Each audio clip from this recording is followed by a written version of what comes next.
broadcast crew this evening, play-by-play man Don Chevrier and color analyst Bill Clement. Well, Steve, as you know, there's nothing quite as exciting as international hockey. The Olympics have shown us that. The Canada Cup has shown us that. It is special because it doesn't happen every year. The last Canada Cup held 3 years ago. An exciting prospect for the tournament, Bill, and certainly tonight's game. Well, I'm excited about it, Don, because it is such a big game in spite of the fact that it is just the first game. Finland coming into the Canada Cup is the weak link, but they think they can beat Team USA, and they're going to have to start winning hockey games immediately if they want to advance to the Final Four. Team USA, on the other hand, obviously knows that Finland is the weak link. Tonight is a game they have to have, and I think the team that loses tonight will not make the Final Four. The USA expected to win. Will they win tonight? Well, both teams are loaded with NHL players. I think Team USA's NHL players are better. They should win tonight. Well, as you say, the winner at least has got a shot at going on to the playoffs, the semifinals, to decide the ultimate Canada Cup winner. Steve? We'll be back to the Civic Center in Hartford, Connecticut in just a moment for the opening ceremonies, the opening face-off, and a whole lot more. This is the Labatt Canada Cup.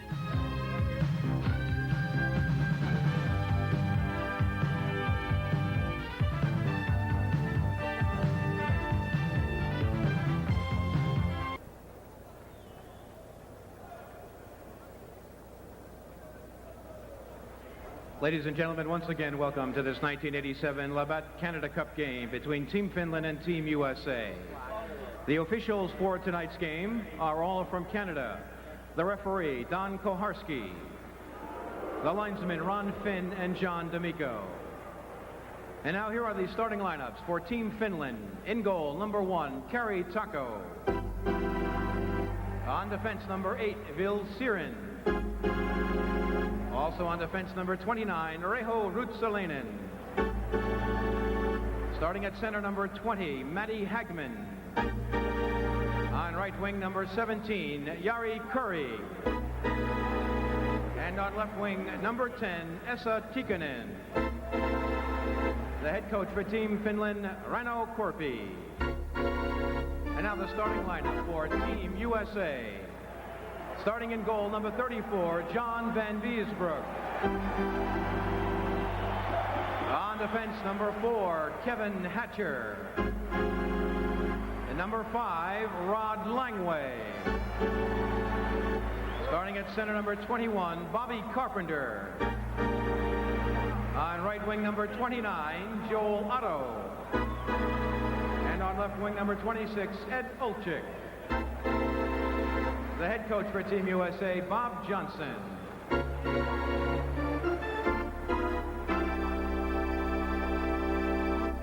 And now, ladies and gentlemen, as is the custom in international hockey, the two captains will exchange gifts on behalf of their team. Captain Jari Kurri from Team Finland and Rod Langway from Team USA.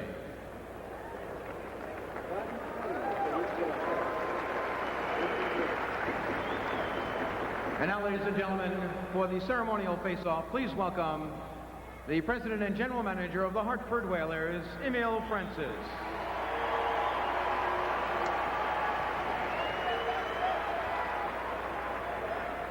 And now, ladies and gentlemen, would you please rise for the national anthems? Tonight, singing the Finnish anthem will be Mike Morissette, followed by Tony Harrington singing the Star-Spangled Banner.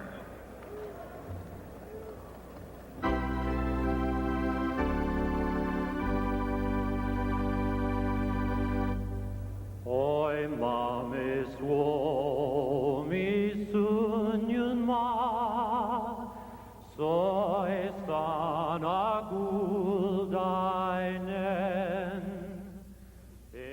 Elaksoa e kukkula, e vettä ronda rukkampaa. Kuin kotimaata pohjoinen, maakalle siisien.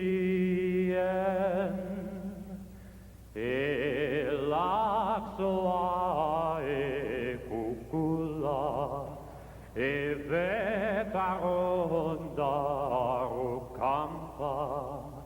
Kun kotimaata pohjoinen, maakalle siisien.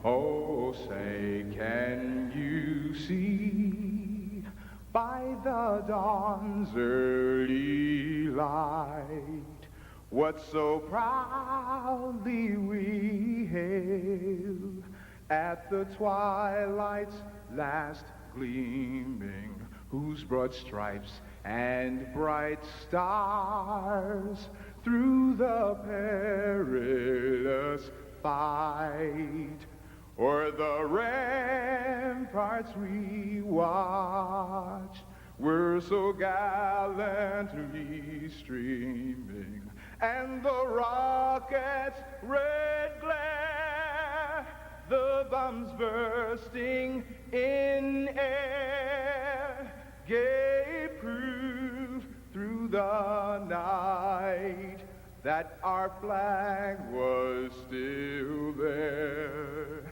Oh, say, does that star-spangled banner yet wave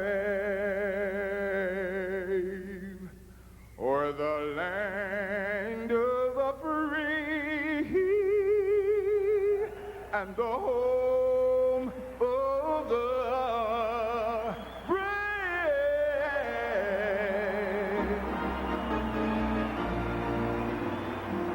We'll be back to the Civic Center in Hartford, Connecticut in just a moment for the opening face-off. This is the Labatt Canada Cup. Chevrier and Bill Clement with you here in Hartford, the Civic Center. We are all set to go. The United States and Finland, Game 1 of the Canada Cup of 1987. The U.S. in the blue to our right, and the Finnish team, which has fared poorly, just a win and a tie in all the previous Canada Cups, in the white to our left. And the top line, -1 of the Edmonton Oilers, starts for Finland. The difference is that Matty Hagman from Helsinki is the center, not Wayne Gretzky. He's playing with Team Canada. Just a small difference. John Van Beesbrook in goal for the United States, a solid goalie for the New York Rangers. In behind the Finnish goal, Ruotsalainen of the Edmonton Oilers fade into clear. The United States pressing for the puck there behind the goal, trying to snap it in front. Bobby Carpenter gets it out in front, and Ed Olczyk unable to get the shot away as the Finnish team brings it back to the U.S. blue line. Rink wide left side, broken up there by Kevin Hatcher. He and his teammate Rod Langway, and the Capitals partners on defense to start the game for the United States, and they have no trouble clearing it back to center ice. Ruotsalainen drifts it into the United States zone. Van Beesbrook holds it there for Hatcher. Hatcher up the right side, sliding free at center ice, past Pat LaFontaine. LaFontaine couldn't get to it. A loose puck is left there, finally picked up by Matty Hagman, the center for Finland. On the left side now for the United States, Kelly Miller on the ice as the Americans change, dumps it down to the corner. Left there for Hannu Virta of Finland, and shot back down the ice. The United States, Bill, there missing a chance to capitalize, put the pressure on. But they're still pressing, Don, and that's going to be a key for the Finns. It's going to be whether or not their defensemen can withstand the onslaught of the big U.S. forwards.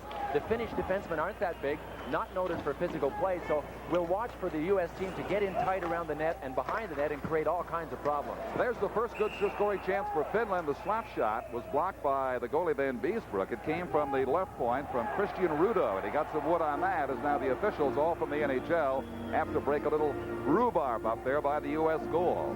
This is the Labatt Canada Cup. Stay with us from Hartford, Connecticut. Well, a couple of penalties handed out. Before the penalties, a big save by John Van Beesbrook coming through a screen. Boy, they're tough enough when you can see them. Mikko Makala of the New York Islanders, there he is to the left of your screen. He's wearing number 24 for the Finnish team, and he's been whistled off for 2 minutes along with one of the Americans. There's Phil Housley. Now, the difference between this international rules that we're having tonight and the NHL, these teams will now play 4 skaters aside. In the NHL, the coincidentals cancel out. Here they don't. It should be freewheeling. Yeah, one fewer guy for each side now. Let's see what the Americans do with more room to work up the ice as they force it over the Finnish blue line. In goal for the Finns is Kari Takko of the Minnesota North Stars. And quickly, Finland brings it back up to the center ice area. Suminen an NHLer with Edmonton and Vancouver. Plays it down beside the United States goal. This is Chris Chelios, the Montreal Canadian, trying to work it up. Could not clear. The shot goes off the post on the short side there as a good chance for Blomqvist, closing right in for Finland. But did he ever take a chance to make his chance, Chevy? He actually pinched in with two of the U.S. players moving out on him, and had Neil Broughton, along with Mark Johnson, gotten by them, they had at least a 2-on-1. Well, as you look quickly at some of those names, Blomqvist not typically finished, but the rest all are. And you'll notice names from the National Hockey League. In fact, 10 members of this team will be playing in the NHL in the season just ahead. And they have 4 others who have had NHL experience. So that's one of the reasons that we all look at this Finnish team as the most representative that Finland has had. And you can watch them in the morning skate this morning. They were practicing dumping it around the boards. They've really become North Americanized because of their players from the NHL.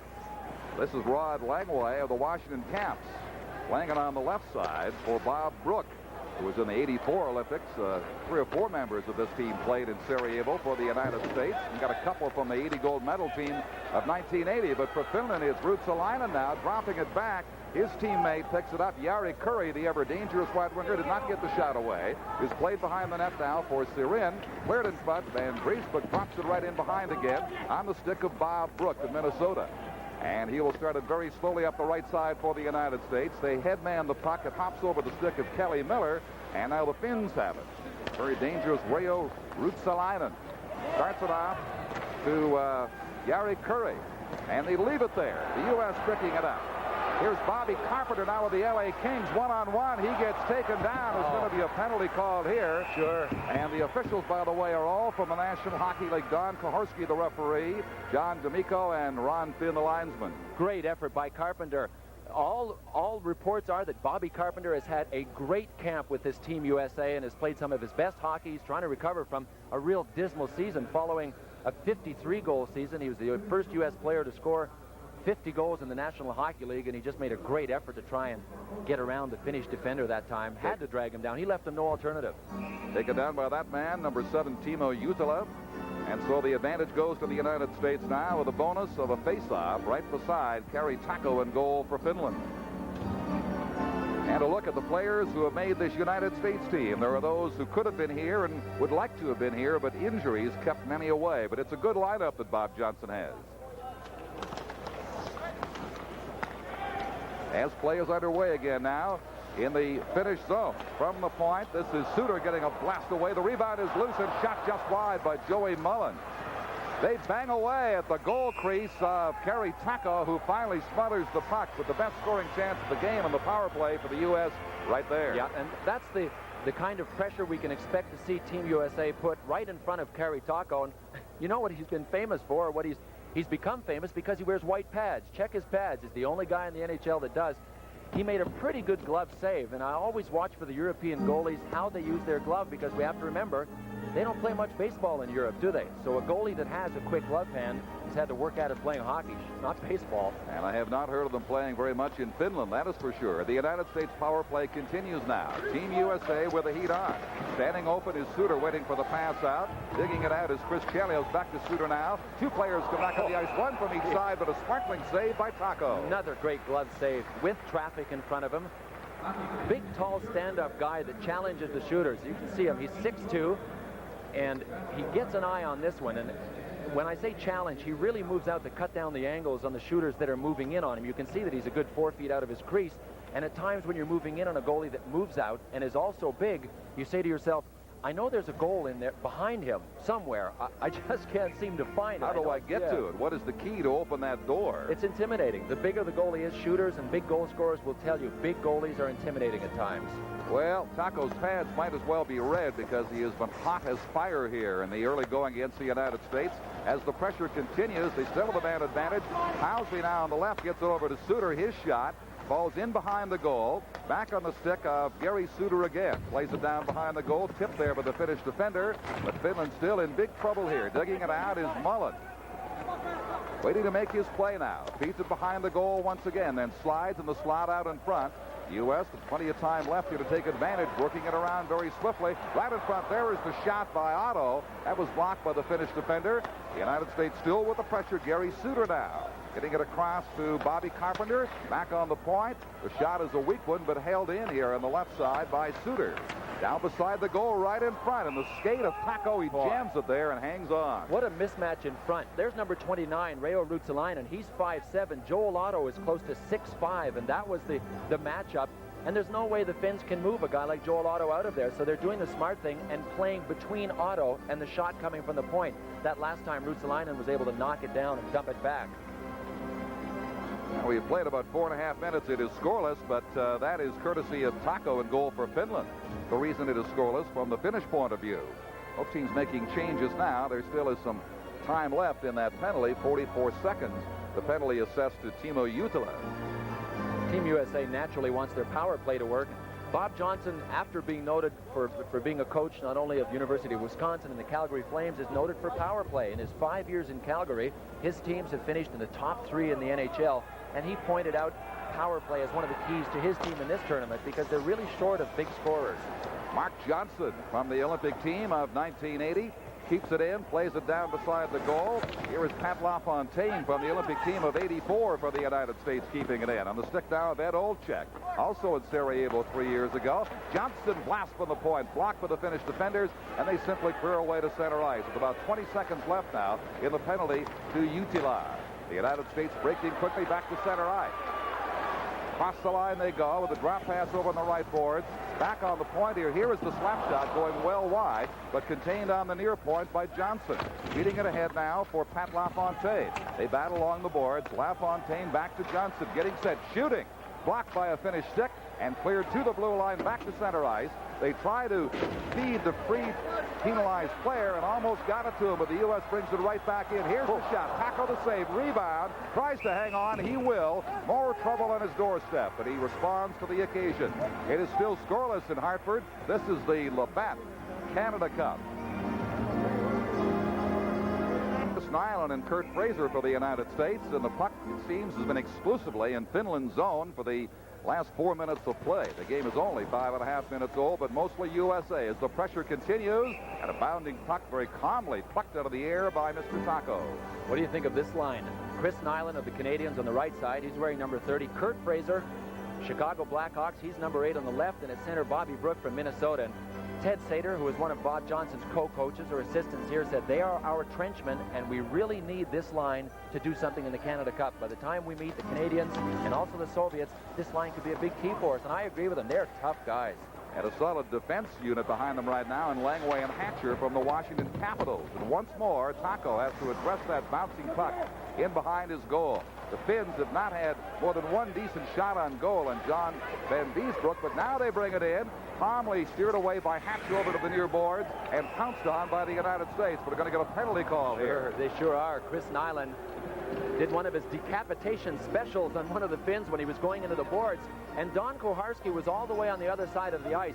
I saw Nyland do it from up here. I wondered if Koharski had seen him. Obviously he had. His hand went up right away. And, you know, as tough, I mentioned the trenchmen. Nyland's one of them. They're going to have to be careful against the European teams not to take penalties. Watch this. Top right of your screen. Boy, Nyland went for him, and the Finn just deflected his stick right up over his head, and that's something they're going to have 2 to watch minutes for. anywhere, and maybe something that you shouldn't be taking. First, Nyland will reflect on that now. He gets his high-sticking penalty at 5:52 of the first period. It's the first time the United States has been shorthanded. So we'll see what Finland's power play looks like here as they send out Matty Hagman to center that line of Tikkanen and Curry, the latter two of the Edmonton Oilers. Timo Juutila backtracks now behind his own goal, and a very hot goalie in the first period, Kari Taco. And the Finnish team comes away now. Hagman, who plays in Helsinki, Finland, brings it in. Bad pass is made, plucked off by Bobby Carpenter, and the United States just taking time killing it. They make a bad pass. It's back in Finland's hands at their own blue line. Ruotsalainen addresses the United States line, can't penetrate it. Lead pass fed ahead, dumped across, nobody home initially, and now the United States, to avoid the offside, will backpedal and shoot it down the ice to kill off valuable time. Still a minute and 12 seconds left in the American penalty, but the Finns no major threat thus far in that center. Juutila, rink wide left side, backhanded down behind Van Beesbrook. He leaves it there. Finland picking it up. It is on the near boards for Juutila. He takes his time, can't decide where to put it, almost lost the puck, but keeps it in play. Tikkanen now for Curry, and it is finally cleared back to the Finnish blue line. So a very ineffective power play at this stage. And what an obvious difference between the Finns' power play and Team USA's. That whole sequence in the U.S. zone, there wasn't one Finnish player in front of the net. They like to work it around. They're not big on standing in front and getting beat up while they're waiting for the puck to come. Skriko for the Finns. Drops it back at the point. Hard slap shot, but no challenge for Van Beesbroek. Deflected way over top into the crowd. And now we have 25 seconds remaining, and a penalty that so far has not been injurious for the hopes of the United States in this scoreless first period with 12 minutes and 33 seconds remaining in it. There's Rod Langway, and he is wearing the C, and he should be wearing the C. Brian Murray, his coach with the Washington Capitals, calls him the inspirational leader of his team, and he also sets the level of work ethic on that team. Gee, he's just a tireless guy and an inspiring performer. See there, he's won the Norris Trophy twice. He was born in Formosa, Taiwan. His dad was in the service. There aren't many players from Taiwan in this hockey league, are there? I haven't seen too many until Mr. Langway. All right, just seconds remaining in Finland's power play advantage against the United States. Ruutu can't beat it in front. Drops it back on the point. This is Virta getting it across to Makala. His shot was blocked, but still in Finnish possession. 7 seconds left of the penalty now. The Finns better hurry if they want to get a shot off and maintain the advantage. Right beside the goal, and it is drifted wide by Skriko, closing right in on top of Van Beesbroek. And now the United States back to full strength. Almost tipped in there by the side. A close call for the United States. And play is whistled down. The U.S. did well to avoid a goal being scored on them there. But it remains scoreless here in the first period. And this is from Hartford, the Labatt Canada Cup. Bounce on that puck. Raimo Helminen centers the Finland line here. The face-off in the United States zone. It is scoreless in the first period of the first Canada Cup game of '87 between the United States and Finland here in Hartford. Hope you're enjoying it wherever you might be. You're going to see intense nation-to-nation competition here the next couple of weeks. Gary Suter calmly getting it ahead at center ice to Pat LaFontaine, who falls heavily into the boards. It rolls down to Taco, and he will leave it there for his defense player Gronstad. Bloomquist, rink wide. An aimless pass that is rapidly shot back in, and it is whistled down at the blue line of the Finnish hockey team. It remains scoreless. We remind you that this telecast is protected by copyright. Any unauthorized use is strictly prohibited.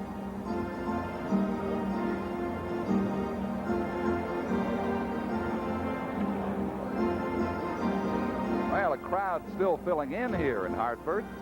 A little hard for a lot of people to get adjusted, Bill, to hockey in the month of August. But you were at the National Sports Festival. You saw it in the month of July. Absolutely. And I think the fans here, they show up on time when their Hartford Whalers are playing. But this isn't quite as urgent. Although many of them are interested in this hockey game, they'll be probably trickling in throughout the first period. And they will be pouring in next week when the United States plays the Soviet Union a week from tonight right here in Hartford Civic Center.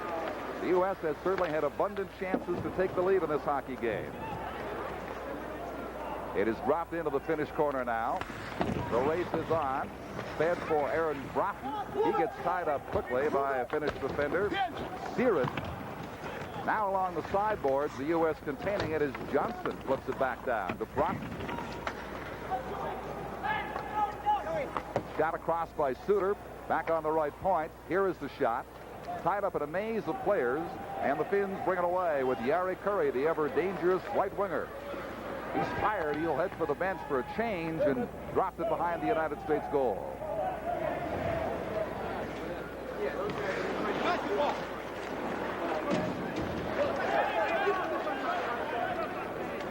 Down to Mr. Taco again, who's been brilliant for the Finnish team and has certainly held them in this game for the first half of this first period as we near the 10-minute mark now.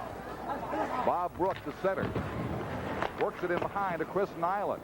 Gets it out on the point, held there by Kevin Hatcher. Then it is whistled down for a face-off which will come just inside Finland's blue line. Gee, I just saw the Finns win a one-on-one confrontation, and I'm not sure that's not the first one they've won in this hockey game. Somebody banged Chris Nyland off the puck. He's a big, strong guy, and that should be the difference between these two teams.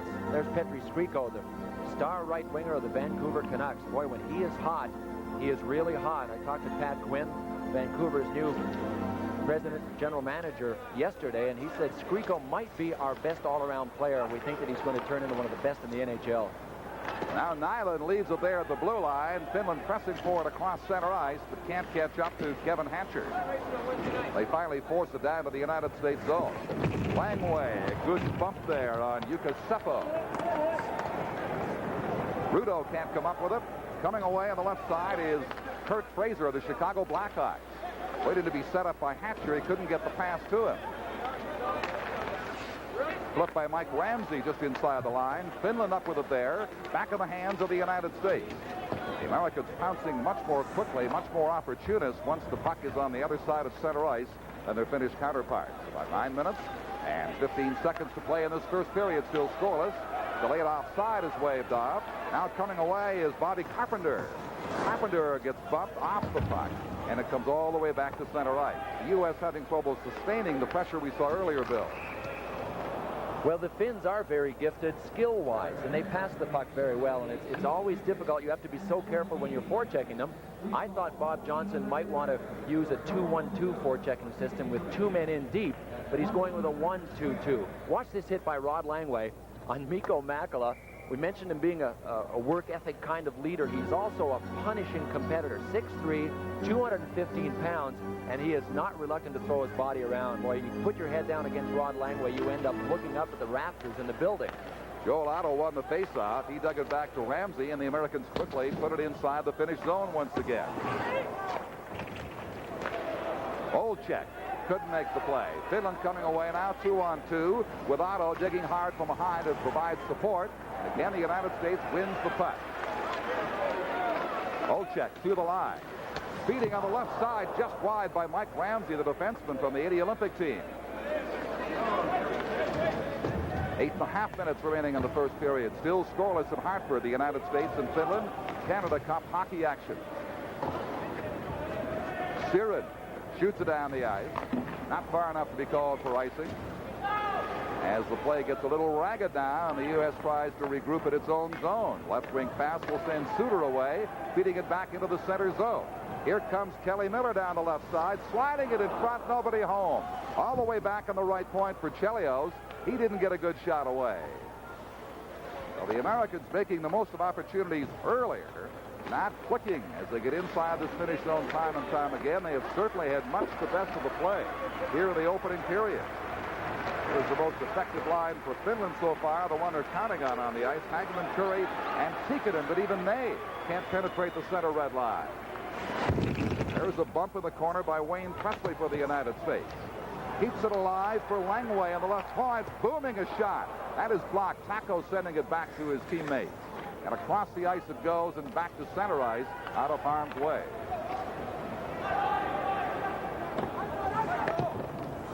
The U.S. will change on the fly now. As Finland again unable to mount an attack, simply lobs it back to center ice. The United States continues to dump it right back into the Finnish zone. Mark Johnson losing it. Long lead pass was broken up in the center ice area by Ramsey. Finland carrying on, but offside over on the left wing. And the part of Petri Skriko. It remains scoreless here. This is the Labatt Canada Cup. Mark Johnson getting ready to center Aaron Broughton and Joey Mullen for the United States. No score. Less than 7 minutes to play in the first period. The last 5 or 6 minutes certainly very choppy and very unsustained on the part of offensive thrust by either team. The United States has had certainly the best of what chances has existed. Quick break with Broughton now. For Johnson shooting, and that is blocked smartly by Taco. Johnson didn't get all he wanted on that shot. The trick for the Americans is to sustain the pressure in the Finnish zone, make something happen. They do keep it in there now. Broughton behind the goal, centers for Johnson. He bangs at it, couldn't get control. Now Phil Housley with it. He tries to make the pass. It's broken up by Finland. But the United States not getting caught by the Finns. Very quick to come back and recover as the play reaches their own blue line. Ruutu for Finland. He plays for the Buffalo Sabres, joins a melee in the corner as they jam it up for a face-off with 6 minutes and 5 seconds to play. We had talked about the number of NHL players that are representing both of these hockey teams here tonight. 11 teams are represented on the U.S. team and 3 on the Finnish team. So we got 14 NHL teams here tonight. And Don, I'm trying to get a count for which teams aren't represented in this entire tournament. And I'm not sure that Toronto or Detroit have any representatives. Steve Yzerman was cut by the Canadian team. And I got a feeling that Peter Klima is not being welcomed by the Czechoslovakian team since he defected. Wendell Clark did not make the Canadian team, and certainly no Toronto player for either team in this game tonight. Al Iafrate was on the original U.S. roster, but he also was released. Yes.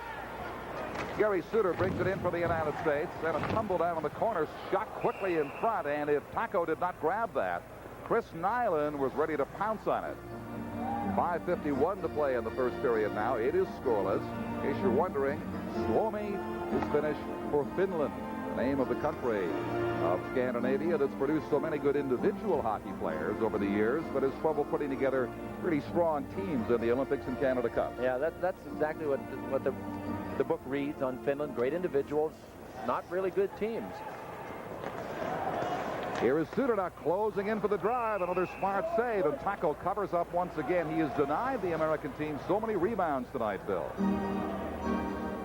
And that was something that he had to fight when he came into the NHL. He was the most valuable player in the American League in Springfield the year before he came to Minnesota, which was just a year before last. And he has come such a long way. Played 38 games for the North Stars last year, and is a real popular guy on their team. He's worked hard at learning English, worked hard at his craft, and it's really showing. I think they'll be counting on him to be a goalie of the future for them. Bob Brook on the draw, wins it, gets it back on the point. A hard, quick shot by Chris Chelios, who plays for the Montreal Canadiens, is handled by Kerry Taco. Why don't we be seeing more of young Mr. Taco with the Minnesota North Stars as the NHL season unwinds? Well, there's a guy that's very familiar to people that watch the New York Rangers and also the Edmonton Oilers now. He's wearing a Stanley Cup ring, having only played the playoffs for the Edmonton Oilers. He was dealt from the Rangers to the Oilers, and he was playing in Switzerland. They brought him over for the playoffs. He got himself a ring. What did he say? I'm going back to Switzerland. He won't be in Edmonton this year. Well, he's been a good one out there, and that is certainly Switzerland's game.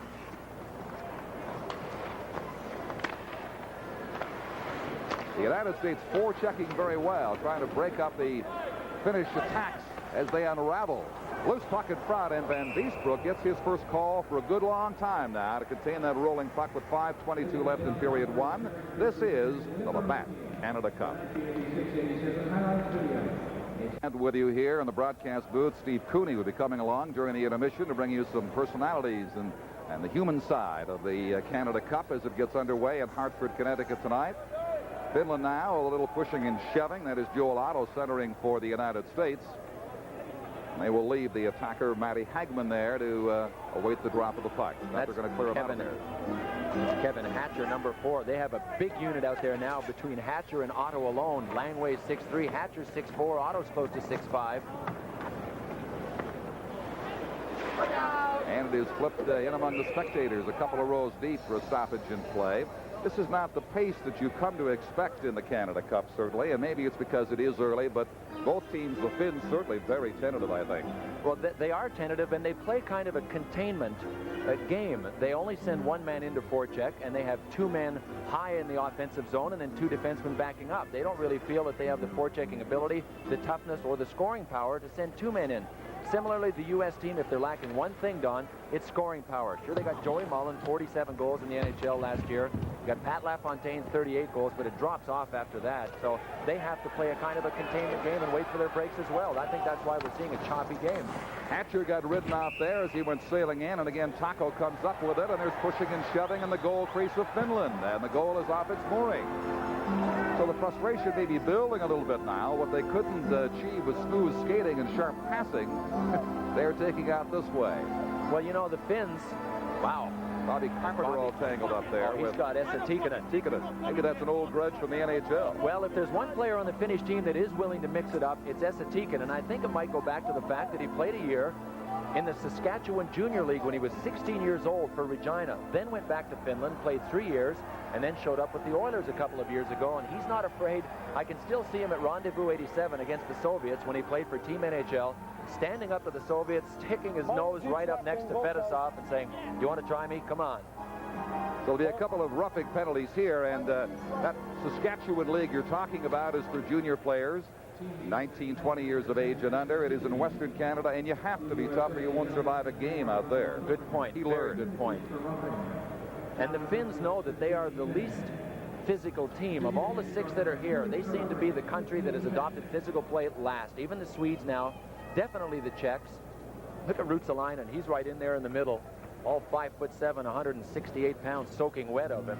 Europeans wouldn't do this before, but the ones who've come to the National Hockey League and learned the ways are quite eager to mix it with the best of them now. And the Finns, knowing that they aren't the most physical team, also are aware that they have to stand up. When push comes to shove, if they want to start winning hockey games in this tournament, they are going to have to stand up and be counted. And I'm sure they will be pressed to do so by the American team, but they're going to have to stand up, and that time they did.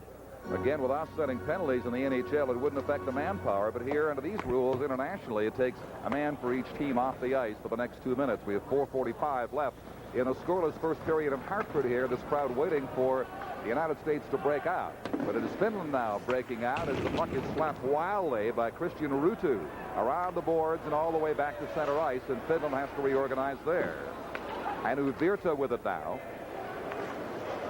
Drops it back into the finish zone on the stick of Timo Jutila. Jutila now feeding Ruutu down the left side. He is being watched there by Phil Housley. Lobs a soft shot into the corner that goes aimlessly, and the United States coming up with it. This is Mike Ramsey squeezing it out across the blue line and all the way down the ice. Left there by the goaltender Tico for Petri Skriko, who plays for Vancouver in the National Hockey League. Finns very slow to attack and approach the United States zone, and as a result, the American defenders are back there waiting for them time and time again. Certainly no fast breaks for the Finns. Here's Kelly Miller with a break inside the line. He is turned away with 3 minutes and 45 seconds left. Now, outside pass. It was a thing of beauty, but it wasn't illegal to Suominen, and he will turn back. So no score here late in the first period in Hartford, and this is the Labatt Canada Cup. Play resuming in the center ice area with 3.5 minutes left of the first period. It's been a very ragged first period, very disorganized on the part of both teams, and really lacking the team speed we have come to know in the Canada Cup. Good defensive play there by Chris Chelios, poking it off an attacker's stick. Finland carrying on behind the goals. Suominen dumping it in front. But pouncing out of there is Aaron Broughton.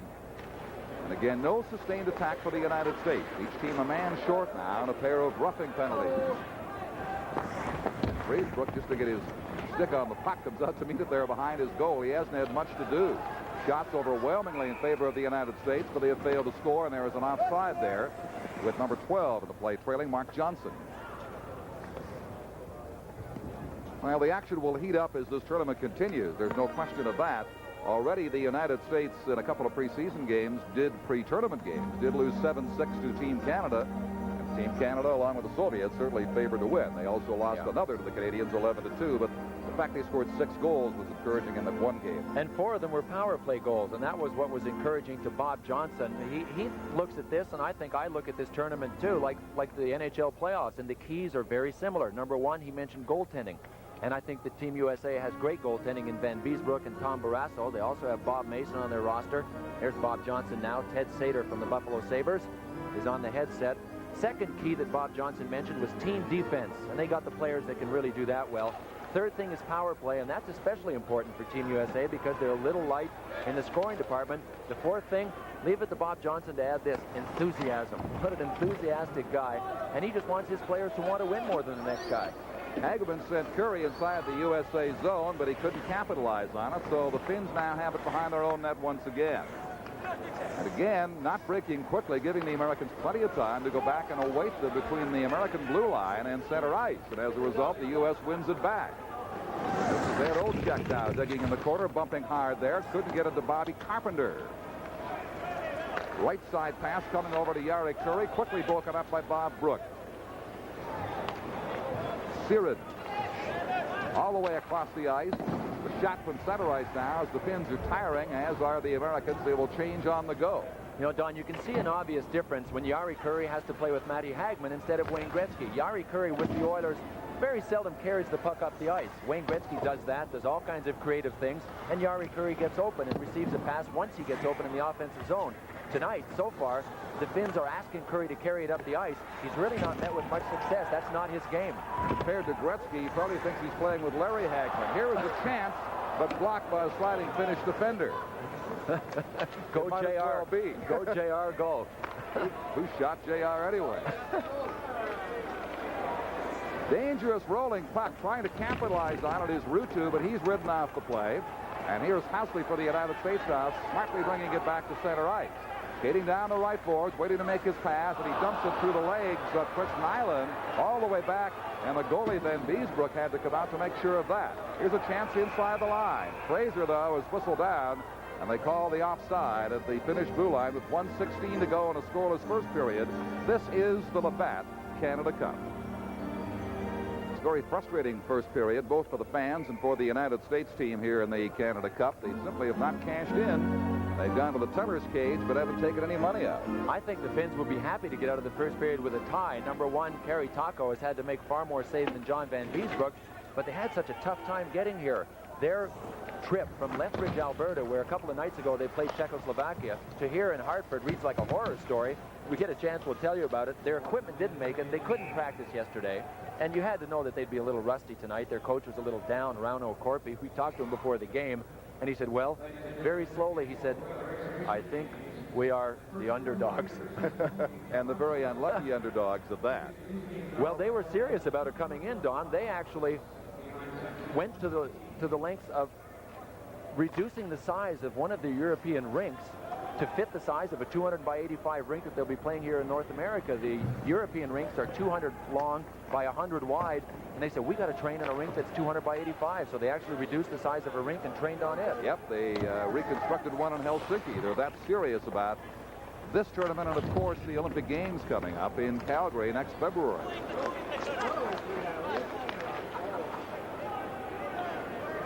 Just seconds left in the first period, 30 to be precise.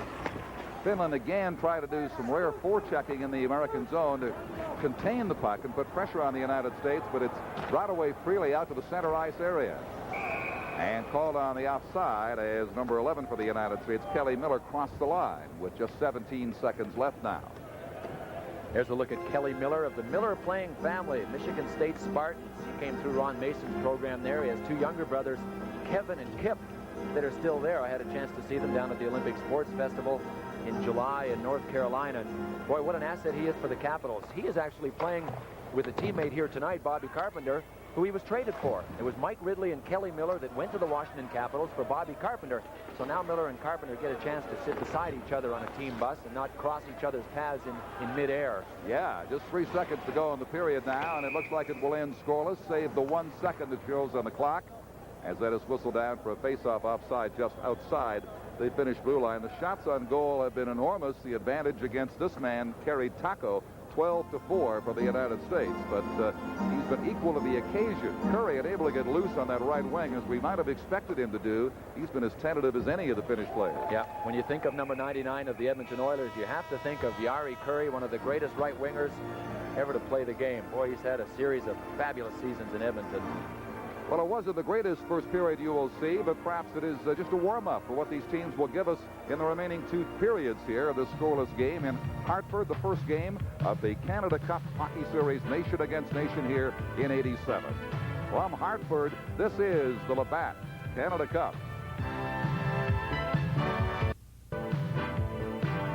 We're back to the Hartford Civic Center, where after 1 period of play, the score is Team USA nothing, Team Finland nothing. The only thing to show for that opening 20 minutes, 11 shots for the United States and 4 for Finland.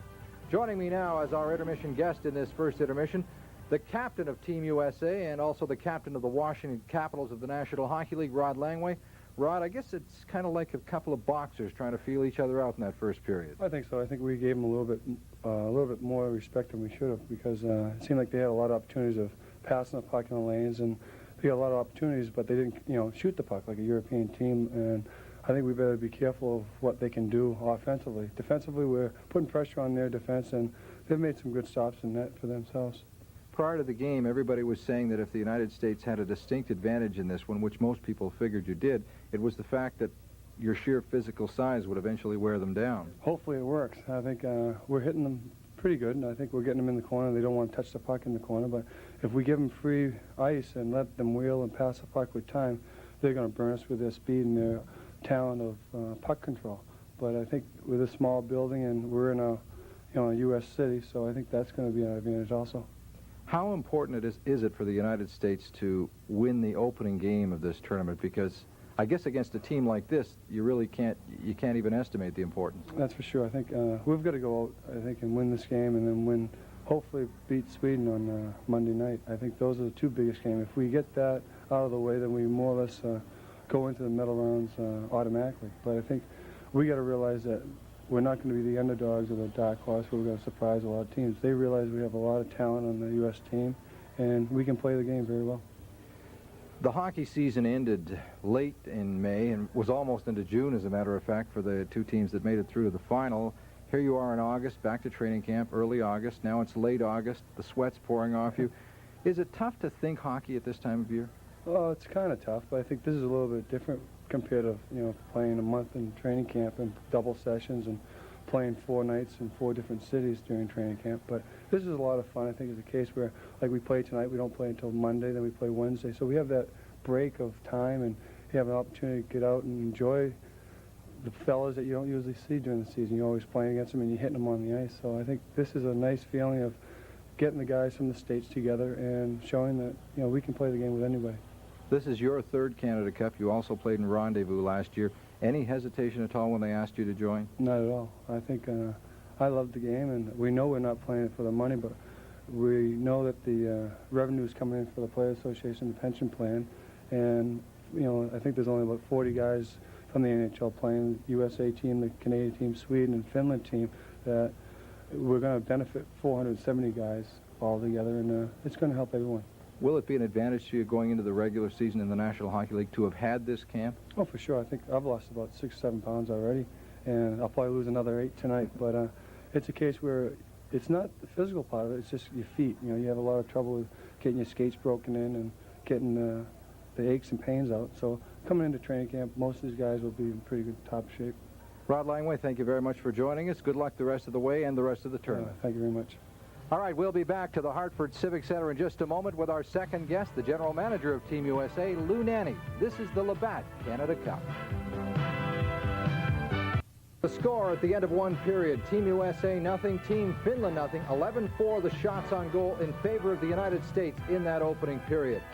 Joining me now at the Hartford Civic Center, the general manager of Team USA, Lou Nanne, who is also the general manager and the head man with the Minnesota North Stars of the National Hockey League. Lou, welcome. I guess obvious first question, what did you think of the opening period? Well, I liked it to a certain extent, the fact that we didn't give them many chances. I didn't like our offense as well. I think that we're not moving the puck as well as we should, and we're certainly not screening the goaltender enough, especially from the shots from the point. We've got to create a little more havoc in front of the net. We've got to get some rebounds, and we've got to move the puck better than we are. We're trying a lot of long passes through people, and really we didn't have a sustained offensive effort. We had a couple of times when we generated some opportunities just through forechecking in the corner, but overall our play can be much better. There was a suspicion going into the tournament that if the United States had an Achilles heel, it was a lack of firepower, and I guess that was borne out a little bit in that opening period. Maybe a little misleading because the teams were feeling each other out. Well, we know that having some of our top people unable to play because of injuries like Broughton, Trotchain, Mark Howe, Dave Christian, etc., the offense that we can generate is certainly not going to be as potent as many teams in this tournament. So we've got to look to our goaltending and defense. And fortunately for us, that period, that's the type of period we had. But we can get better opportunities than we've had, and we should be able to score some goals. People like Joey Mullen, Pat LaFontaine, and Joel Otto have had a history of scoring, and certainly if they get the chances, they're capable. But we do have to generate some offense, and we also got Presley and Olchuk that have had good scoring years in the NHL. So we can score if we get the opportunity. We can't score as well as some of the teams, but we certainly have to get better chances than we're getting. You've seen the American program growing and improving over the years. You've been involved in it, with it for a lot of years. Are you happy? Are you satisfied with where it's at this stage of its development? We definitely are. This year we had 102 American boys playing the NHL at one time or the other. And if you look at the Canada Cups, I played in '76 and I've been the manager for the last 3. And the talent pool from each one has been significantly deeper. So it's tougher to pick a team, and usually you got better quality players as we're going along. And had we been able to get our best players, we certainly would have been one of the teams that have to be reckoned with. And had we been able to put that team together and even win, that wouldn't have surprised a lot of people that have seen these hockey players play. The difference now is you see more NHL players that have made a name for themselves, or American players that have made a name for themselves in the NHL. And that is something that I think you're going to see continue to grow, because they do have a strong college program. Their international programs are real good, and they do have a goal to shoot for with the Olympic team. It's all amateur players. And this is something that gives all the boys that are playing throughout the country, even though there aren't as many in number, the ones that do play really have a goal to shoot for, and many of them have been successful. And even the ones who don't come up through the high school or college system in the United States are very often going to Canada to play major junior hockey, which is not a bad training ground either. There's quite a few of them been going up there, especially in the Quebec League. They're getting many boys out of the Michigan area, and some even out of Illinois, and it has been a good proving ground for them, a place where that they can improve their hockey and make the step into the NHL. Lou Nanne, thank you very much for joining us. Good luck to you and the team the rest of the way. We're after one period here in Hartford, Connecticut. The United States and Team Finland tied at nothing. This is the Labatt Canada Cup.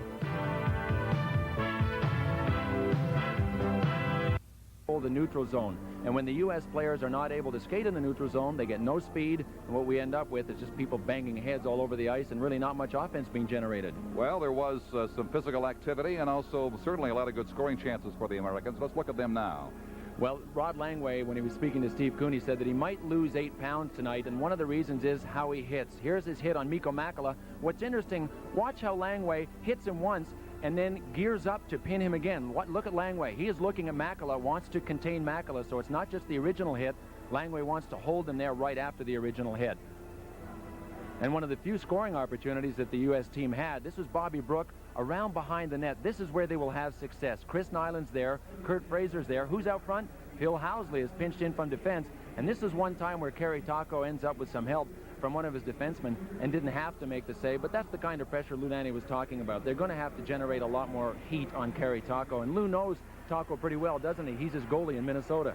He certainly should, and he's very stingy when it comes to rebounds, as Team USA found out in that first period. Second period coming up shortly here from Hartford, and you're watching the Labatt Canada Cup. Hockey action here in Hartford tonight. The United States and Finland in a scoreless tie in that first period. And certainly this crowd here, which is lower than expected and nothing really to get excited about or get warmed up to in that first period. Maybe now the United States will turn things loose and take some of the speed that they certainly have, it seems, the aggressiveness that they indicate to the Finnish team. Another thing, Don, that Lou Nanne mentioned when he was talking to Steve was the long passes, and you have to examine it a little further and say, why were there long passes? And to me, the key is positioning. You can't position yourself so far away from the puck carrier that he is forced to make a long pass. People are going to have to stay a little closer together and not try and open it up so much. The short pass is obviously far easier to make than the long pass. So if Team USA can get their defensemen up on the play and have the forwards not force the play so much way up ice, they'll have a lot more success, and they won't be forced to make that long pass through people. Well, final words of encouragement for Kerry Taco, who in a revised shots on goal total stopped 11 in that first period, just 4 from Finland at the doorstep of John Van Beesbrook of the New York Rangers in goal for Team USA. Again, the referee is Don Kowarski, John D'Amico, and Ron Finn, the linesman. They are all experienced and seasoned National Hockey League referees, although there are some differences, as we've explained to you, under international rules enforced during this tournament. There is Joel Otto of the Calgary Flames circling at center ice, ready for the drop of the puck. Battling there with number 20, Matty Hagman. Hagman shoots it down to Team USA zone. Kevin Hatcher behind his own goal. For his teammate, defense-mate Langway, up the near boards. Langway now has to backtrack. He's getting some pressure there from Finland. I'm sure their coach talked to them about keeping pressure inside the U.S. zone more consistently, and they showed a flash of it right there. But it is brought out by the Americans. Here is Ed Olczyk in over the line, and he leaves it there as it is shot back to center ice by Finland.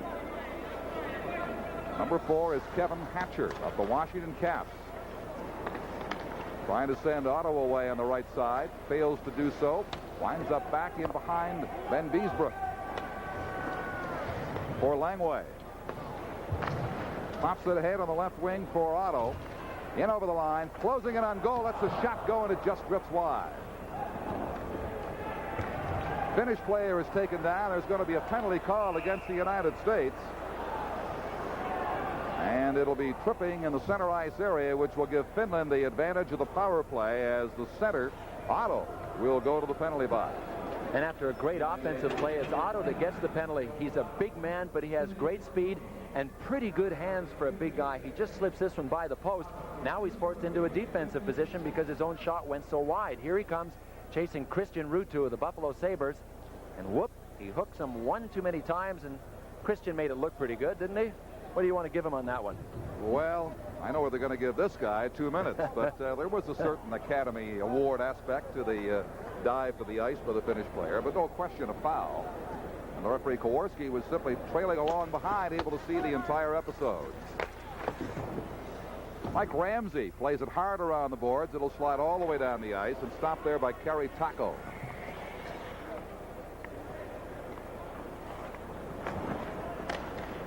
Who will score the first goal of this Canada Cup?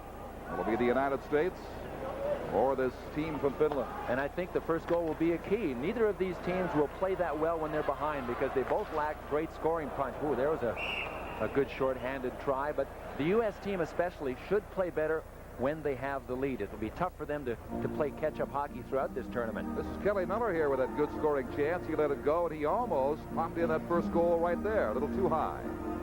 Boy, I liked his wind-up. He hardly lifted his stick above his shoulder, so you really get the shot away much quicker. You don't telegraph it. It was up high on Kari Taco. I'm not even sure whether it would have gone in if Taco hadn't been there, but got to start putting rubber at him, start shooting pucks at him. Sooner or later, something has to go in the first period. Very often when a goalie comes up with so many great saves as Taco did, you start wondering if you can get it by him, and you start being far more selective with your shots, and that's not the way to go about it. You have to continue to play the same way no matter how the goalie's playing. Still a minute and 20 left in Finland's man advantage, the power play, but they don't do anything with that thrust into Team USA's territory. We'll regroup again as the goaltender Taco feeds Jutila. Back on the right side.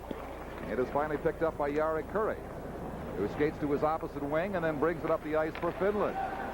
He feeds it ahead for Ruutsalainen, his former teammate. He can't get a decent pass away. Now this is Kurri back on the point. Jutila over on the right side. Back to Jutila again, getting set. He simply feeds Ruutsalainen down to the side of the goal. The relay and a deflection by Kurri, and then Biesbroek had to be quick on that. Boy, they like to use that umbrella play. 3 guys high.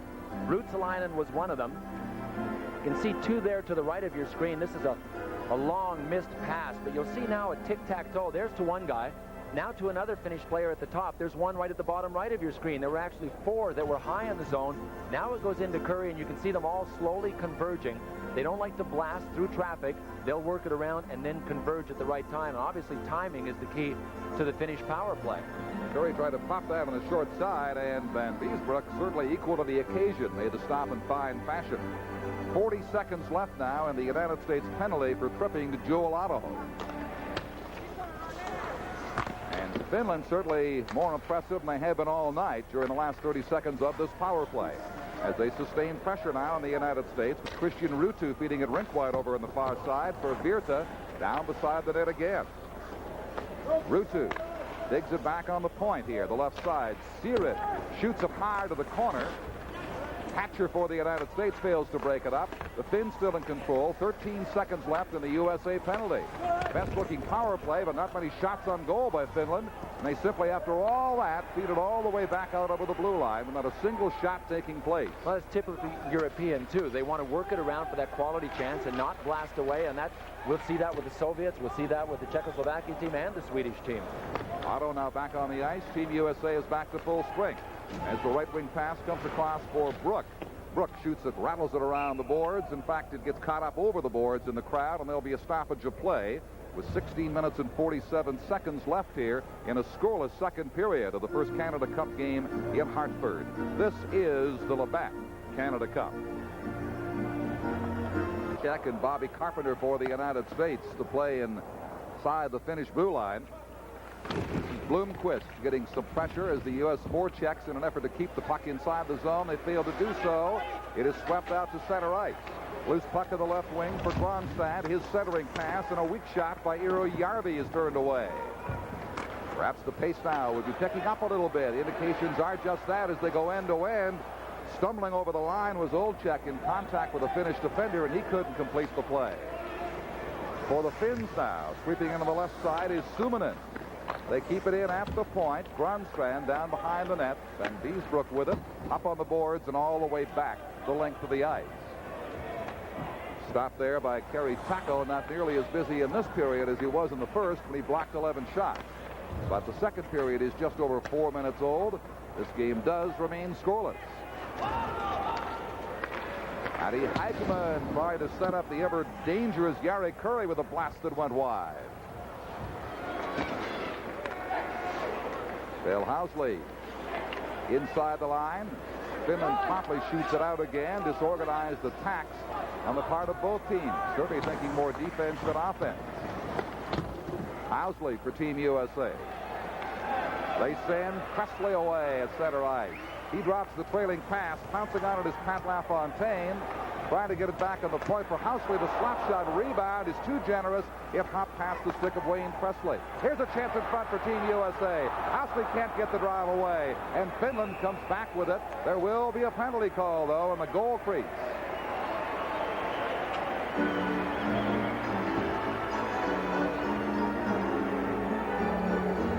The interference against Team USA down there in the right in front of Kerry Taco. That's Billy Siren of the Pittsburgh Penguins. He was back there, right? He was back there with Wayne Presley as the play was breaking out. It was a good 100 feet from the goal. Here's Housley's blast. I think Presley gets a piece of it. Oh, yeah, he does. Right on to Taco and into the side. Watch the right of your screen. There's Presley. There goes Siren after him. Stick with them. That's what it is, holding. You can see Presley trying to get away from him. He's still trying to hop away. Billy Siren was holding, so he will sit for holding, and we'll see if Bob Johnson's power play can get one here. Again, all too close to the view of referee Don Kowarski. So a chance for the United States on the power play, and they initiate it by keeping it inside the line. Mark Johnson plays it down the boards for Presley.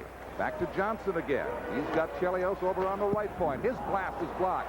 Taco lost the puck for a moment, still loose in front. They poke away at it and can't get it in.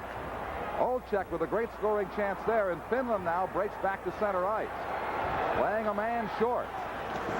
Good bump there by Chelios taking down the Finnish winger, and the United States smartly brings it back, but it's called offside over two lines at the center red line. So that'll take the zip out of the U.S. power play for now. Right, what a great defensive play by Chris Chelios. I thought that Skriko had him in the neutral zone. Here's a scoring chance at the other end. This is Chelios' shot. Eddie Olczyk is in front trying to deflect. I think it might be Presley in behind him, but you can see Taco loses it to his right, and now he's worried because all that's to his right is open space. You can see Pat LaFontaine closing in at the top of your screen. Here's the hit by Chelios. I thought Skriko had him, but Chelios came back and gave it a one-time and knocked Skriko completely off the puck. Good defensive play. And at one time was well timed. Still a minute 15 left in the penalty to Siren of Finland. Blomqvist trying to clear and is successful, getting at the length of the ice. At the 6-minute mark now, the second period still scoreless, but the United States still with plenty of time to work on the power play. They swing it away to the Finnish blue line. Here is the rink-wide pass. Bouncing for Joel Otto in the corner, feeding it in behind the net, right out in front for Carpenter. Couldn't get the shot away. Housley now. It comes over to the stick of Joey Mullen. Carpenter waiting on the right side, takes the pass off the boards. 33 seconds left in the power play. So the Americans still have plenty of time to work something here. Otto behind the net. He can't swing it in front. Now it is Joey Mullen with it. Feeds it on the left point, almost over the line, but kept in. Now Housley right over on the face-off circle on the left side. Not many shots for the Americans here. Here's one that goes wide by Gary Suter, but picked up and shot back over the blue line out of harm's way with 8 seconds left now on the power play. That's some pretty good penalty killing by the Finnish team. They're not afraid to press aggressively and the top of their box out near the blue line. You notice how many times Team USA had the puck. Housley had it. Never had a chance to do anything with it because they're pressing. But what that means is if Team USA can slip a pass in deep, you know that the USA team is going to outnumber the Finns because very often they have 3 penalty killers high in the zone. They're playing very aggressively. So whereas when Finland had the power play, it looked like they did not choose to shoot. The United States was unable to get a good shot away because of how they were aligned defensively. And Team USA is obviously aware that European teams don't like to take a wasteful shot. They are going to move it around. So what they will do is play a little tighter box and wait, play a waiting game, and then force a turnover without being quite as aggressive. The Hagman line with Tikkanen and Curry has seen a lot of ice time, and they're out there once again for Finland. Siren out of the penalty box. The power play is over. Starts it for Finland now. Tikkanen works it to the right boards. Langway bumps him. He leaves it there. Hagman tries to work it in front. Can't do so. Here is Curry. Curry floats it in front. Still inside the Team USA zone. The Finns now applying some pressure of their own. Matty Hagman behind the net. Tipped up the boards and back over the center red line. This is Siren. Getting it ahead to Tikkanen. His shot goes way wide. Rattles off the boards in the right corner. Curry battles forward. Wins it. Held on the point. Over on the right side again. Here is the shot going a mile wide. And for Team USA, this is Chris Nyland bringing it out. Takes it in across the line. It is a good play onside, but nobody there to follow up. And the Finns come back with it. This is Ruutu. Steps inside the blue line and promptly has to go back out again. Utila. He's being pressured there by Kurt Fraser. Again, the play gets ragged in the center ice area both ways. For the Finns, a quick shot now by Striko. That was handled by Van Beesbroek and returned back over the center red line by the United States. Hakola for Finland works it inside. Trailing is Ruutu in the corner. His centering pass is blocked. Still loose in behind the goal. They battle for it there just to the right of Van Beesbroek. And Team USA brings it away with Kelly Miller across the blue line. 2 Americans trailing. LaFontaine trying to get in front of the net. Also circling is Wayne Presley, but they can't get a direct pass out in front. And it's contained on the right boards by Finland. And they bring it out. Ruutu coming away at center ice. Again, shooting it in high on the backboards all the way over to the near side. And back to center ice it comes. Break for the United States now. LaFontaine closing in there with Presley. That shot goes wide. Bumping in the corner is Siren trying to get possession. Now Grandstand, a loose shot, they score. The United States has taken the lead and drawn first blood here in Game 1 of the Canada Cup. Pat LaFontaine is about the last guy you'd want to leave all alone in front of Kari Taco. And Jari Grandstad is handcuffed here. See that pass? What a dangerous pass. It went from the boards right to the middle of the ice. And it was number 10, Aaron Broughton, that actually moved in and forced the turnover. Look at this pass right to the slot area. Grandstrand's handcuffed. Aaron Broughton makes a good defensive play by pinching in. Pat LaFontaine wheels. You can't even see Taco in that shot. He's so far out trying to cut down the angle. LaFontaine still got it by him. And a falling LaFontaine puts it in. Gives Team USA a 1-0 lead.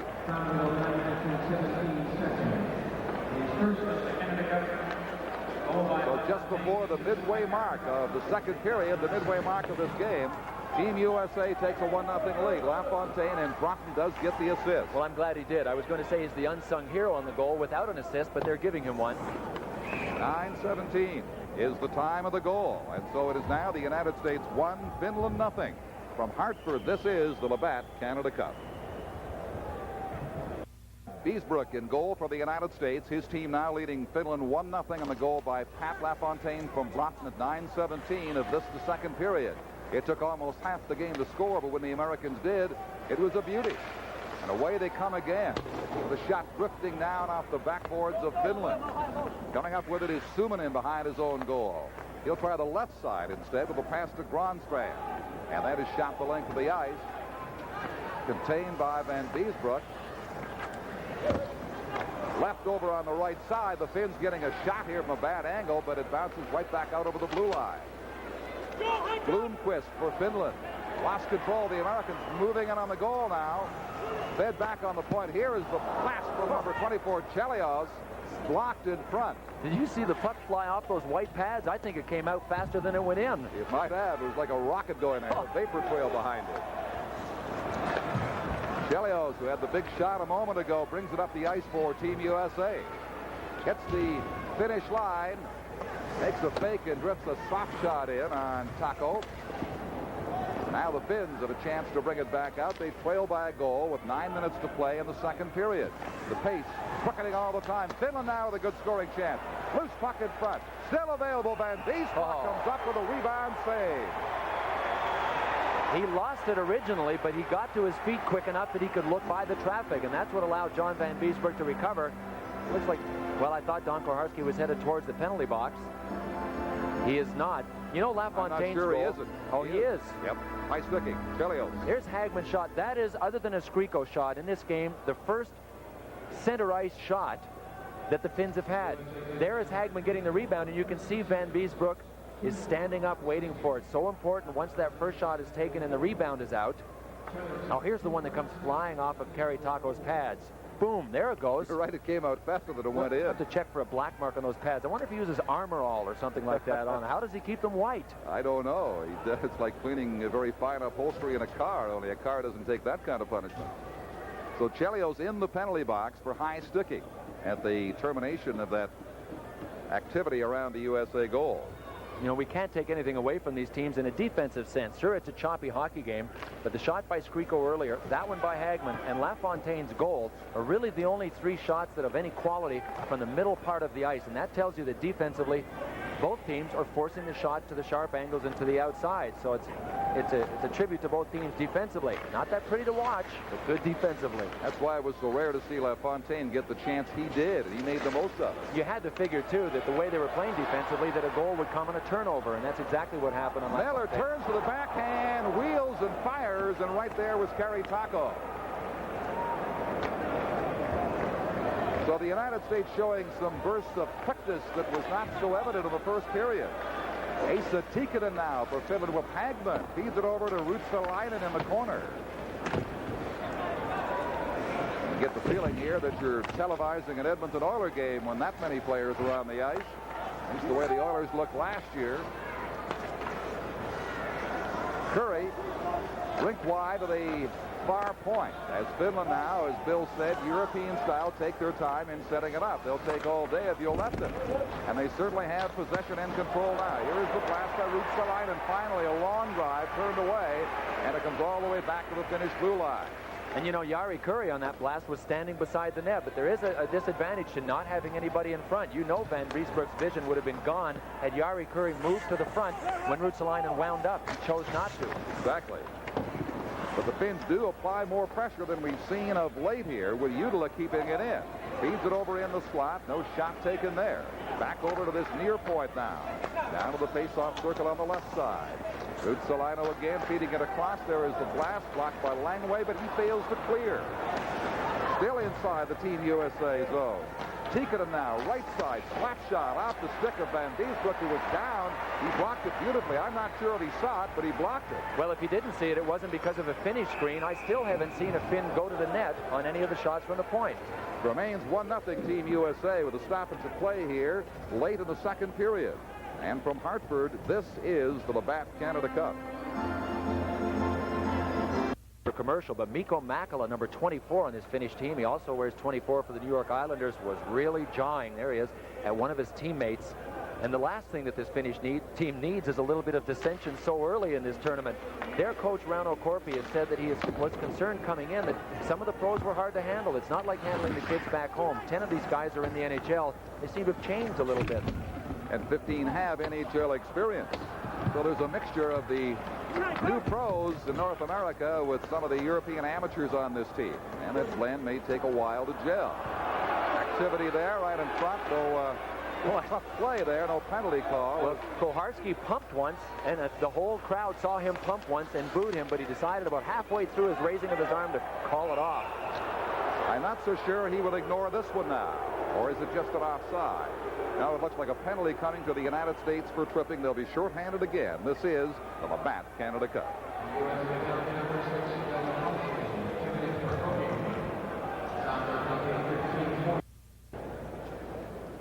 Well, Team USA is going to be shorthanded, and here's the reason why, as the Finnish player was hooked by Phil Housley as he crossed the blue line. If I'm not mistaken, Don, that was Christian Ruutu doing another one of his 9.6s coming down the right side this time. Last time it was Joel Otto that hooked him on the left side. Yeah, Greg Louganis doesn't come up with dives like that on certain days. 6 minutes and 19 seconds to play in the second period. Team USA still leading by a goal. That by LaFontaine just before the midway mark of this period. And this Finnish team certainly has gone in spurts tonight. They have been impressive on occasions, but they do not sustain their intensity. Matty Hagman, the center from Helsinki now, leaving it in the face-off circle to the right of Van Beesbroek. And that allows Brooks to shoot it down the ice for the United States. Finland on the power play. Housley sitting out 2 minutes for hooking for the United States. Cross to the right side for Jutila. He can't penetrate the Team USA blue line. Finally, it is brought in by Tikkanen. Their top 5 out there now. That is the Hagman line with Tikkanen and Curry. Ruotsalainen and Jutila back on the point as they try to capitalize. Here's the shot going just wide. Curry couldn't get his stick on it. Coming up with it is Mike Ramsey for the United States, and slowly and deliberately he moves up and shoots it down the ice. 48 seconds left in the Phil Housley penalty for the Americans. Trying to contain the Finnish team at center ice and hold them there now, but they pop it inside the blue line, and equally as fast, Langway shoots it right back down.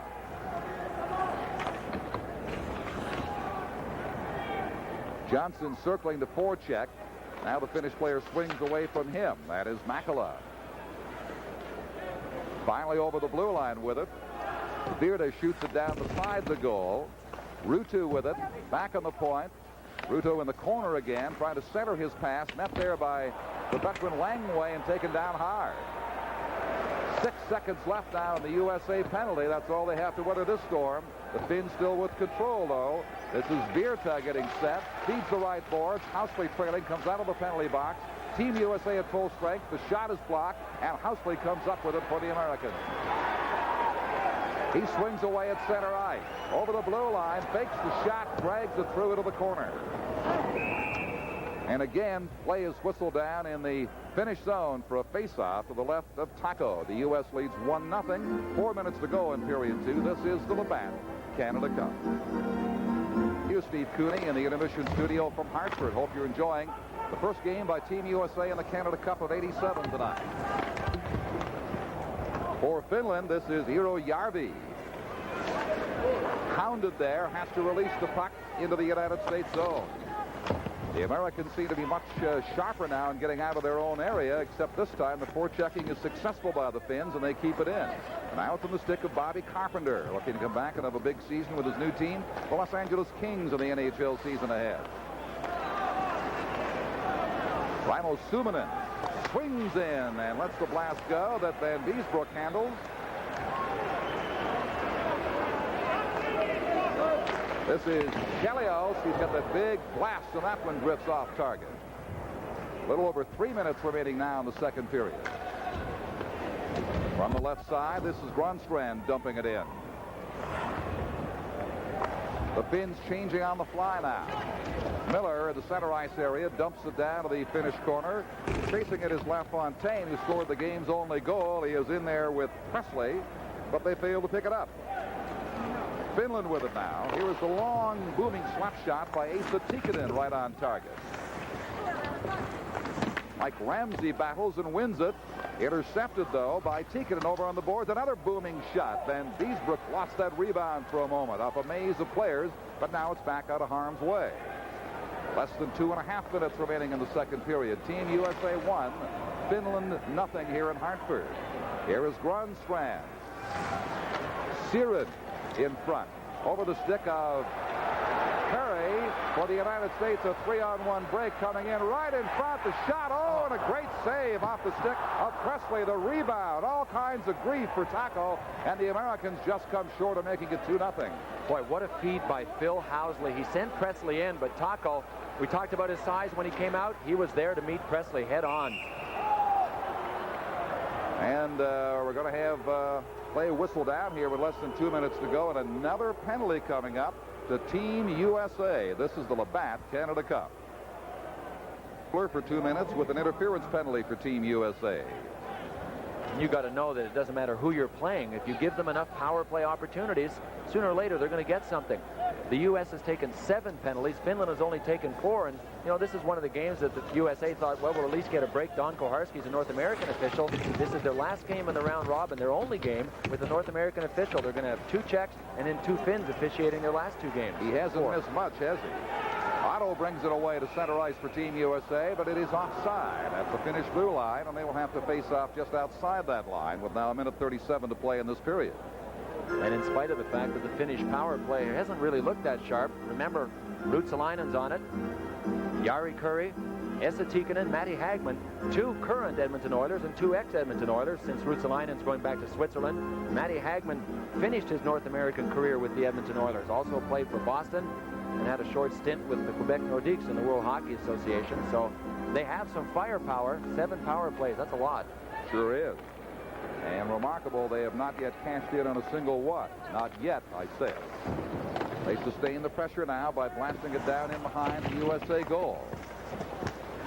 Ruutu, and the shot drifts wide as he set up Jutila beautifully just out over the blue line with 1:15 left in the penalty, or in the period, and more than that left in the penalty, so the U.S. could go all the way out of the second period a man short.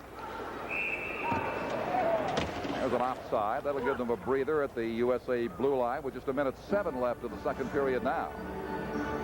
The Finnish team lost its 2 pre-tournament games, 4-1 to Team Canada, the favorite in this event, and 6-1 to Czechoslovakia. But their overall record in the Canada Cup is 1 win, 8 losses, and a tie. In fact, they didn't even qualify in '84. West Germany came to the Canada Cup that year. So it's turnaround time, the Finns hope here, as they get ready for their appearance in Calgary in the Olympic Games.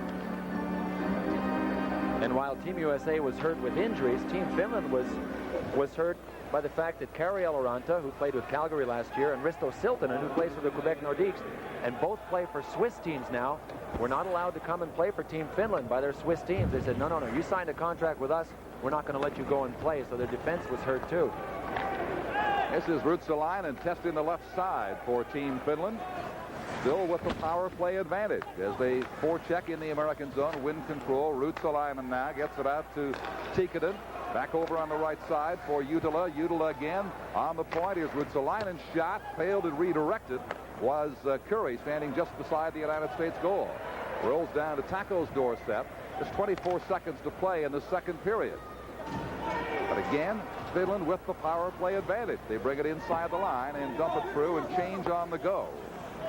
Tikkanen still out there, however.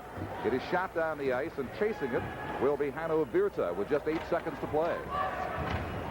So it looks as though the United States has weathered this storm. One more chance? No, it is offside. Just offside. Mikko Makala there at the United States blue line. I really think the Finnish team is going to have to start getting some inspired play from their captain. They've given it to number 17, Jari Kurri, and thus far in the game, I'm anything but impressed. That last rush, he just brought it down to the blue line, stopped, dumped it in, and stood there. And that's not the kind of play they need from a guy that's wearing the C. Jari Kurri, one of 3 players to score over 70 goals in the NHL when he scored 71, and he's looked like anything but a 70-goal scorer tonight. You have to be inspired to be a 70-goal scorer. You're right, and certainly you wouldn't expect that on a power play of all times. So they drop the puck, and they will tick away the remaining seconds to end the second period here in Hartford. There'll still be 8 seconds left in the penalty to Kurt Fraser when the third period gets underway. But the U.S. breaks the ice here. LaFontaine from Broughton and 9:17, the only goal of the period, the only goal of this game. The USA leading Finland after 2 periods by a score of 1-0 tonight in Hartford, Connecticut. And this is the Labatt Canada Cup. We're back at the Civic Center in Hartford, Connecticut, where after 2 periods of play on this, the opening night of the 1987 Canada Cup hockey tournament, it's Team USA 1, Team Finland no score. Joining me now in our intermission studio is Bobby Carpenter of Team USA, also of the Los Angeles Kings of the National Hockey League. I guess you guys have got to be a little bit happier about the way things went in the second period, although with the number of chances you've been having, maybe you'd like to be up a little better than 1-0. We haven't really played so good. I think we've made a lot of little mistakes. We've had a lot of chances, but they've been outside chances. We got to really get things going this third period.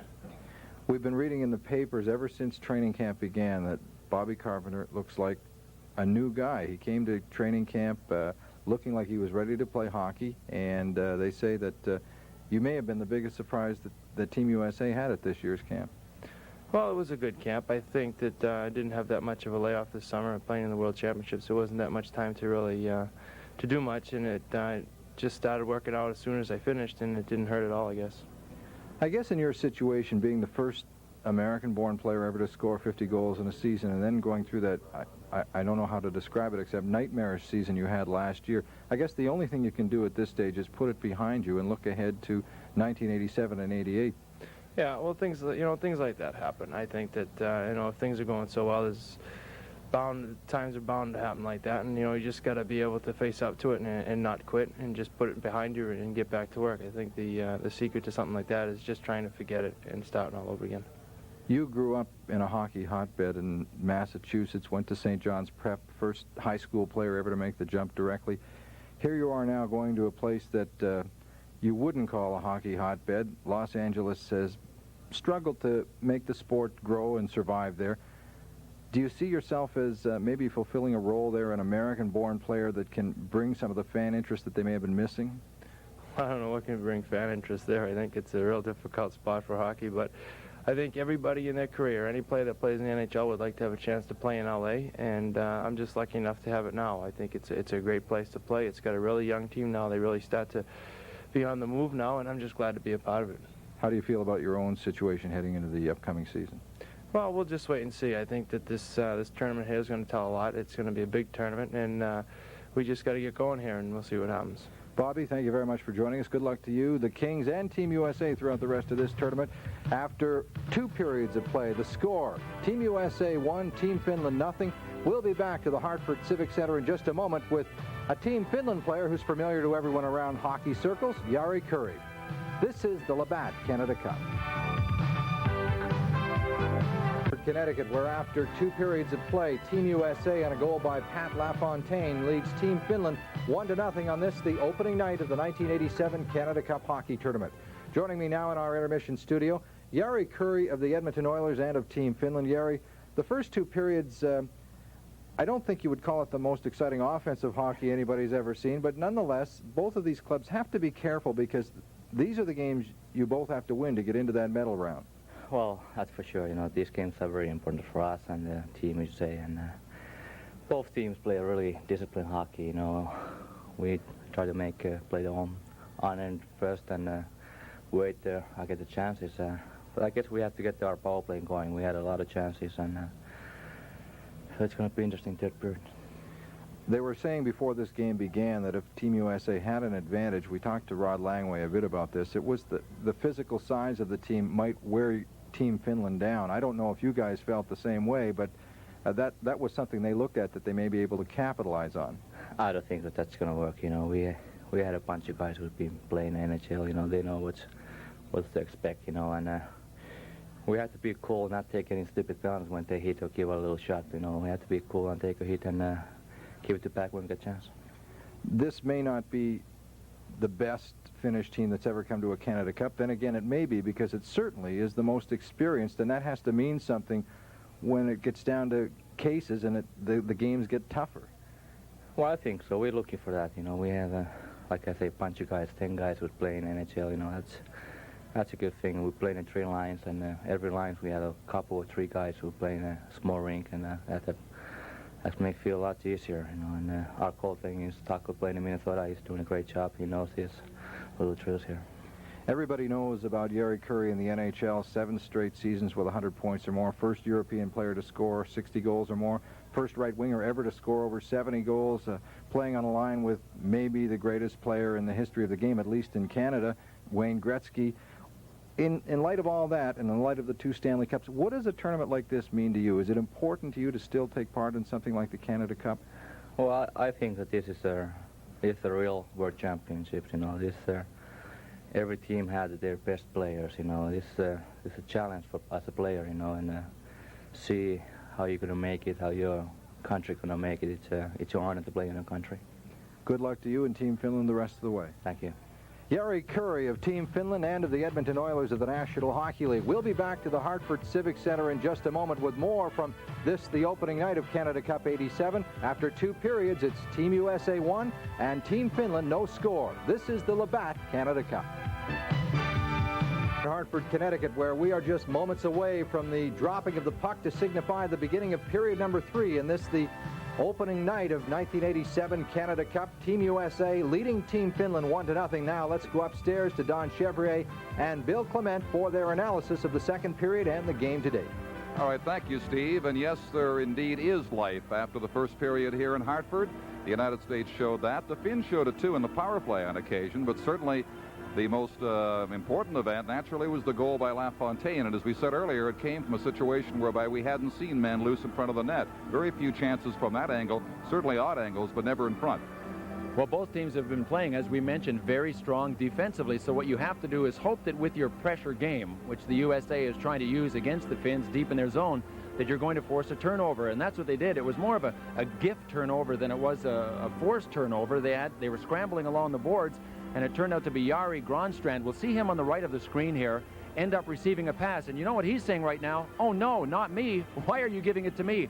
Aaron Broughton, key play by pinching in. And you can see LaFontaine. He knows how to sniff out a goal. He can sense it coming a mile away. So that was what the U.S. team needed to get on the board, was a break, because the Finns up until that point had been playing pretty strong defensively. They also had 7 power plays in this game so far. And they keep moving it around the outside of the box, which is tough for them to score on. Also another scoring chance that Team USA had, or at least here's a look at the power play. You can see the 5 Finns on the outside. The 4 USA players are playing a contained box. It comes around, and Team USA can bet that this is going to happen every time there's a power play. A one-time shot from Ruotsalainen at the point. Jari Kurri is standing on the left of the screen, right down by John Van Beesbroek's right, to try and deflect it. And that seems to be their pad play, but they haven't had any success with it at all thus far. Yeah, Kurri has really been loose a lot and simply hasn't capitalized. All right, what do we have now? Well, this is an excellent play by Phil Housley, and a good play by 16 LaFontaine in the middle of your screen, not going offside. He didn't see Housley coming behind him. Housley threads the needle. Watch Taco's left hand, the goalie's left glove hand, right here. And he forces Wayne Presley to his forehand. A lot of people watching this game don't realize that a move to your forehand is far more difficult move to execute than a move to your backhand. So what Taco did, take away the backhand move, forced Presley to his forehand. He ended up paying the price. You could see there he ate a couple of skate blades in the face, but his mask worked pretty well. He survived that one. And he kept it at 1-0. That very nearly made it a 2-0 game for Team USA. I got the feeling, Bill, that the Americans, after a very lackadaisical tentative first period, began to pick it up ever so slightly there in the second. Maybe they're finding their legs now. I think that the energy level was decidedly in USA's favor in that period. Quite frankly, the Finnish team has looked lethargic 2 periods now, and I think it's time for Rauno Korpi to go and find the cattle prods. He's got to start prodding these guys. I don't know if the cattle prods made it with the equipment that was delayed in Toronto, but they're very lethargic. They have to start moving. He may suspect that indeed the team is here, but their skates are still back in Toronto because the equipment was late getting in. 1-0 USA then after 2 periods here. The third coming up shortly from Hartford, Connecticut, and this is the Labatt Canada Cup.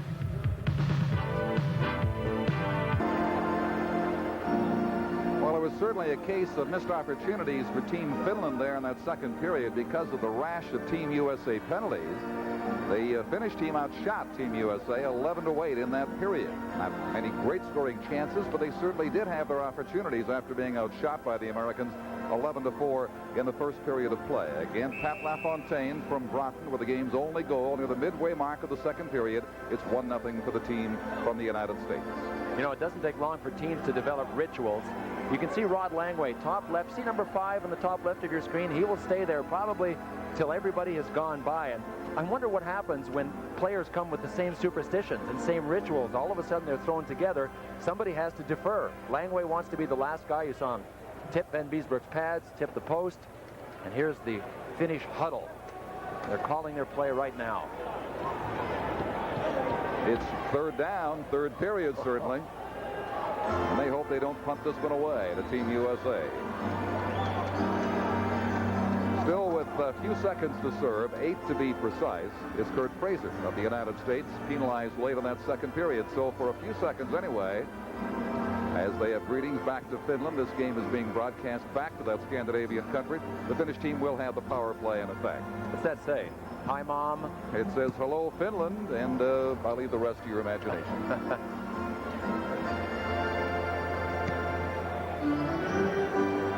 That's what makes the Canada Cup so unique. Like the Olympics, you not only have the teams competing from around the world, but many of their spectators, too, so fervently follow their favorite athletes.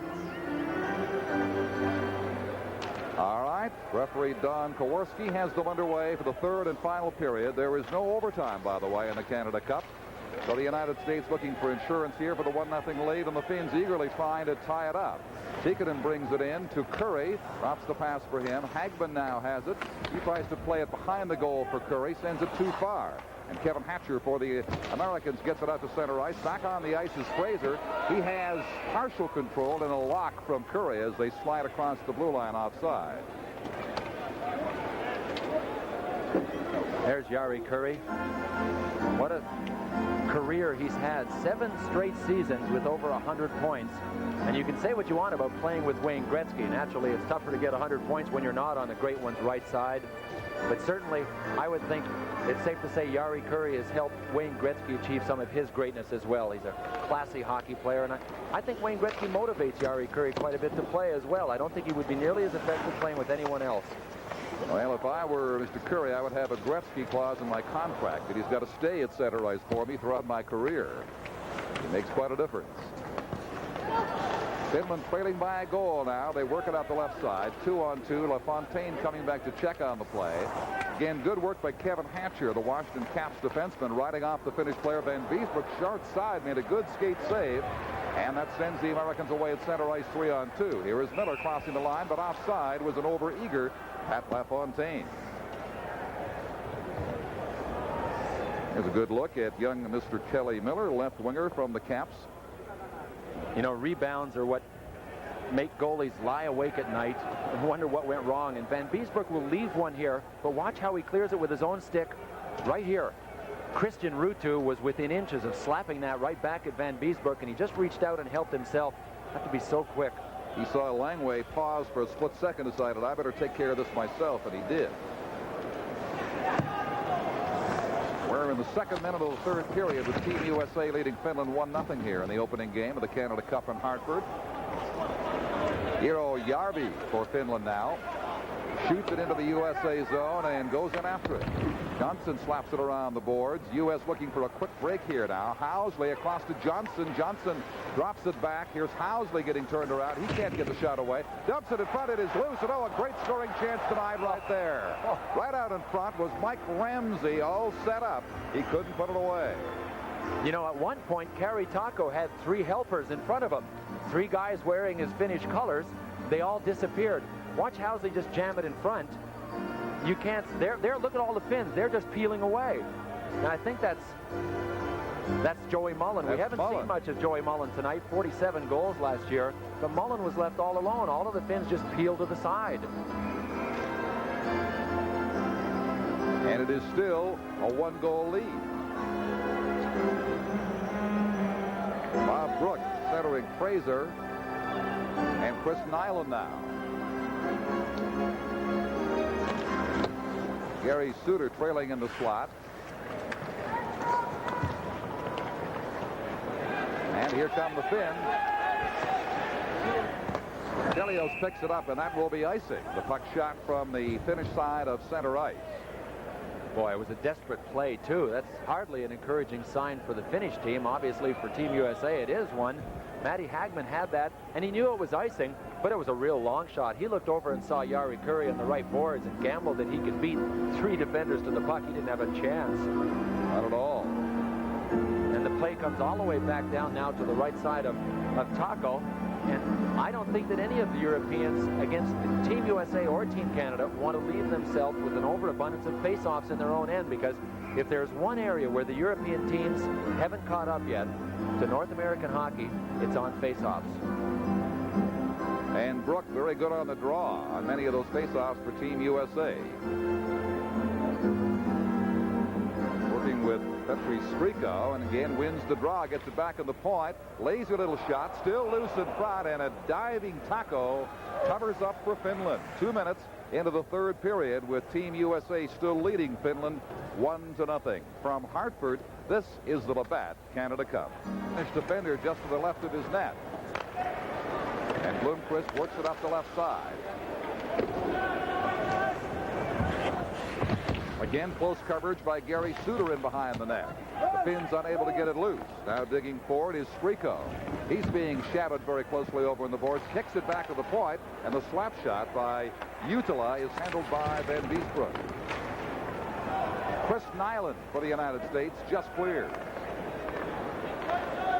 There was a danger, Bill, I suppose, of the Americans settling too much into a defensive shell, as Brook almost won it there, trying to nurse that lead a little too tenderly. Oh, 1 goal is hardly enough to nurse. They have to take the attack, continue to play in the Finnish zone. And the Finns not yet coming with the intensity you might expect from a team just a goal down with a chance to come back in this game.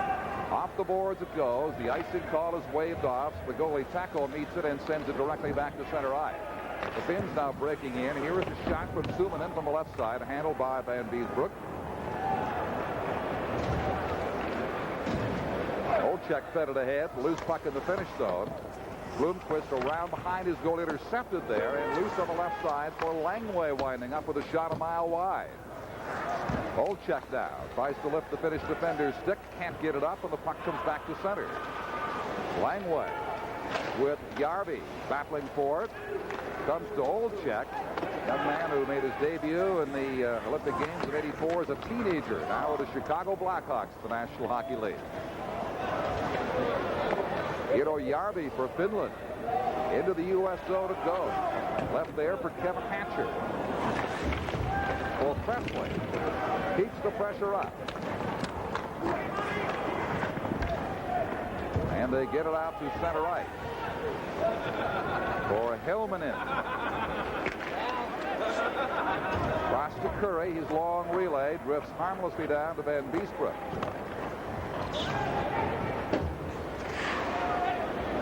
And that quick break for either team that we suspected might come as we thought they'd open things up in this period has not materialized yet as we near the 5-minute mark of the third and final period.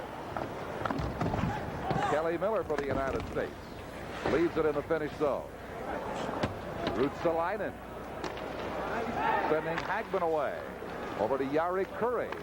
Back for Hagman, picked off by LaFontaine. Pass took a little too long arriving on the right side, and the Finns have it in their own zone now with about 4.5 minutes gone in the third period. Chance for Hagman left side, going in 1-on-2. Turning is Tikkanen with a shot, and that is turned away. Gets way out near the U.S. line, now back to center. In they come. Housley left side. He fans. Still has it. Gets it back. Here is the shot. Right on rebound. They score. The United States takes a 2-0 lead. The shot was engineered by Gary Suter and then tipped in right on the edge of the crease. Right where he's supposed to be, Pat LaFontaine. And I wonder if Phil Housley will look back at this and say, boy, am I ever glad I fanned. Here comes LaFontaine right up center ice. There's Housley on the right of your screen. He'll get it from LaFontaine. Now watch him fan. He tries a shovel pass. Whoop, didn't make it. Well, it's sure going to turn out. He feeds Gary Suter, who simply directs it to the net. Taco gets the first one, but he has no help there for the rebound. Wonder what number 7 is doing. Jatala, you can see him there on the lower right of your screen for Finland. He just let LaFontaine go right by him.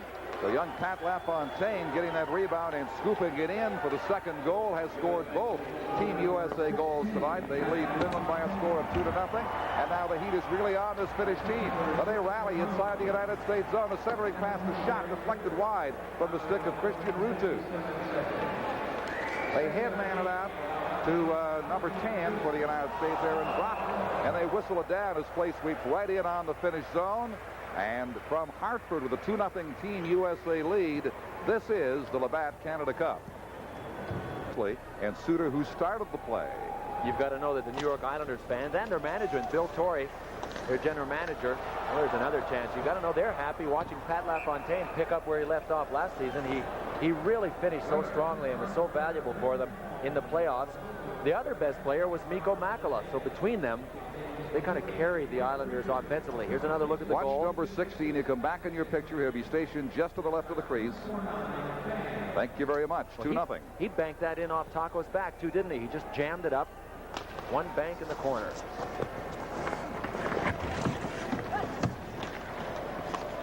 Langway just failed to hold it in. Langway, of course, of the old school, that is no helmet. Very easy to spot out here on the ice. The only member of either team going bareheaded. And it was close, but they say they saw some white showing, although I don't see it right there. No, tough angle to spot it from anyway.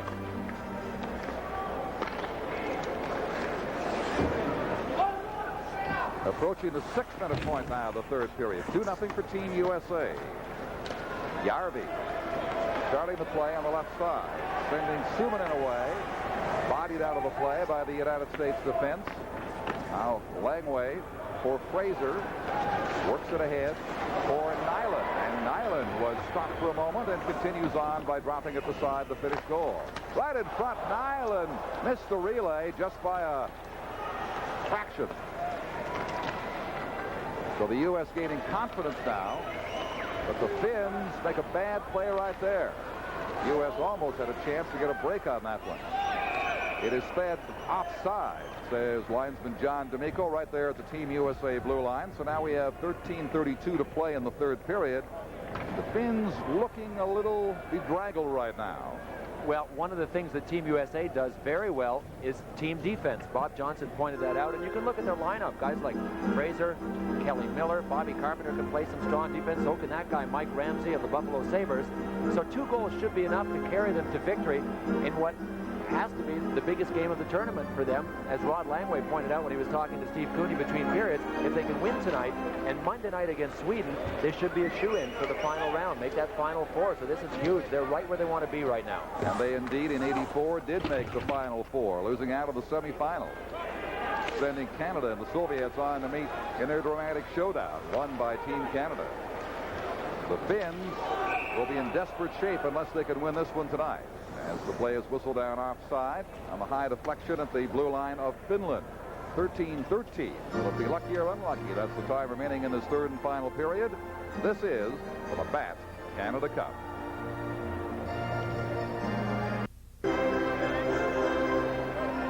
Certainly the outstanding player of this game, the most productive man for Team USA, takes the faceoff. Pat LaFontaine. He has scored both the USA goals in his 2-0 lead over Finland tonight on the opening round of the Canada Cup. LaFontaine tries to feed a pass behind to Gary Suter, who didn't see it in time. And the Finns try to break over the left side. That is broken up by Wayne Presley. Presley with LaFontaine and Kelly Miller out there in the attacking unit for the United States. And this is Presley with it now. At the finish line, lost control. It slides down to the corner. Ruotsalainen feeds it out for the Finns. This is Hagelin behind Ruotsalainen. The Finns making some very bad passes now, but here's a 2-on-1 for the United States. Closing in, the pass right in front, and it's 3-0. Thanks to Wayne Presley, set up beautifully right in front of the goal. Look what I got from Gary Suter, who was very smartly up on the play. But, Don, you hit it right on the head. That was a terrible pass that Matty Hagman made for his teammate streaking down the wing. Here comes Gary Suter. Watch this dipsy-doodle move. Looking around, goes around the sprawling Utila, Christmas morning, there it is. How do you miss that one? What a great effort by Gary Suter. He has set up 2 USA goals now, and this one was picture perfect with Taco helpless, drifting way off to the left side. Well, that's all 3 goals for the LaFontaine line as well. Wayne Presley's on Pat's right side, so it's 2 for LaFontaine and 1 for Wayne Presley of the Chicago Blackhawks. The Blackhawks have more players on this USA team than any NHL team. They have 4 guys here. Presley's one of them with a gimme goal by Gary Suter set up. Yeah, Presley from Suter at 7:31 makes it 3-0 for Team USA. And the Finns, to make it even worse, adding insult to injury, take a penalty, as Gary Curry will be in the cooler for 2 minutes as the USA goal stands. It was the Americans who spent much of period 2 in the penalty box, but now the Finns have dug themselves into a very deep hole, trailing by 3 and a man short for the next couple of minutes here.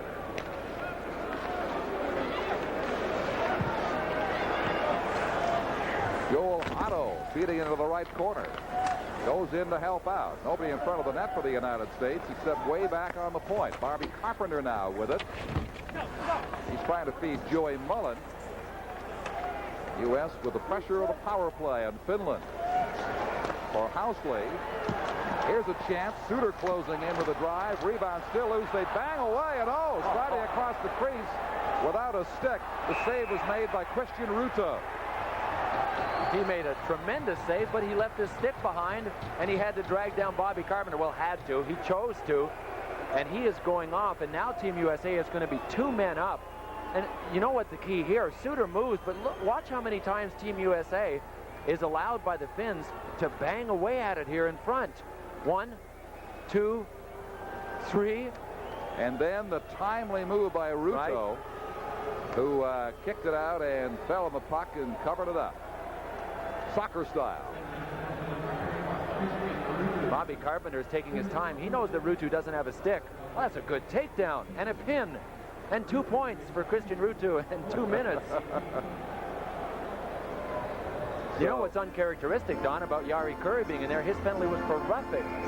And it was after the fact and a little late. I mean, if you want some inspiration from your captain in taking a roughing penalty, you might as well do it at the start of the game, not when you're down 2-0. Now Rutu's in there beside him. It'd be a great chance to really put it away. I think it's pretty well gone for the Finns anyway, but chance to sweeten that power play total. Yeah, they call it holding, but more aptly described as tackling, worth 2 minutes there. So the United States now with an enormous advantage with 5 attackers to 3, and they can take their time and set this up as they will. Chelios takes that big shot of his. Suter is waiting on the left point. He takes the pass from him, back to Chelios. Back to Suter, closing in beside the net. Here's the setup. They bang away, and Joey Mullen just failed to poke that one home. The Finns in a deep hole, trailing by 3, and they are 2 men short-handed now. And the United States power play as the American team has finally come to life here in the 3rd period after showing the first sign of it in the 2nd. Suter setting up 2 goals tonight. Feeds Chelios, takes the shot, feeds left side directly in front, rebound. Finns come up with it, but they fail to clear. This is Timo Blomqvist, who plays for the New Jersey Devils on National Hockey League. Played into the Chelios, big shot. Mullen bangs, and the rebound slides wide. Suter now from the left side to big Chelios. Back to Suter. The Finns are befuddled in front of the goal. The rebound, tackle down, and makes a fine save. Line flaps us back, then gives a slash out in frustration as the play is whistled dead. He said, if I'm not going to get any help from anybody else, I might as well strike myself. And he slashed Joel Otto. And you know when you're down 2 men, you're going to have to call on your goalie for some saves. And that's exactly what the Finns are forced to do here. And Taco is coming up time and time again with them. Here's Suter's big shot. Look at the crowd. It's a 2-man crowd. There was another Finn high. There's Otto with the poke. You just didn't see the response, but it was considerable. 13 seconds left in Curry's penalty. In the second Finnish penalty to Christian Ruto, there still remains 1 minute. So the United States pressure can continue here. There's young Mr. Olczyk, who at 18 played for the United States Olympic team in Sarajevo. Along with Pat LaFontaine, who shoots now and just about put a 4th goal in, his 3rd of the night. Brilliant blast by LaFontaine, who has it again. Sets it up in front. Here's Presley getting turned around, can't get the shot away. LaFontaine on the near boards. Back to Presley now. The first penalty has expired. Finland now with a fifth man on the ice, and it is Curry in possession. Still 27 seconds to go in the second penalty, though, to Ruutu. So a glorious chance for the United States ticking away here to add to their 3-0 lead. As they bring it to, but not inside, Finland's blue line. Here come the Finns. There is the shot by Skriko. Was handled by Van Beesbroek. A change at the bench. Langway hops onto the ice, takes the puck, and shoots it just wide. Second penalty has expired. Now Finland's back to full strength with a big collision there on the boards, engineered by Timo Jutila. The shot from the point, the rebound, the flip just hit the short side goal post with the stick of Ed Olczyk. And here come the Finns, 3-on-2. Here's the centering pass and a great save by John Van Beesbroek. Closing in was Skriko, had him dead to rights, and Van Beesbroek came up with it. Back come the Americans now. Nyland shooting wide. Here's the rebound.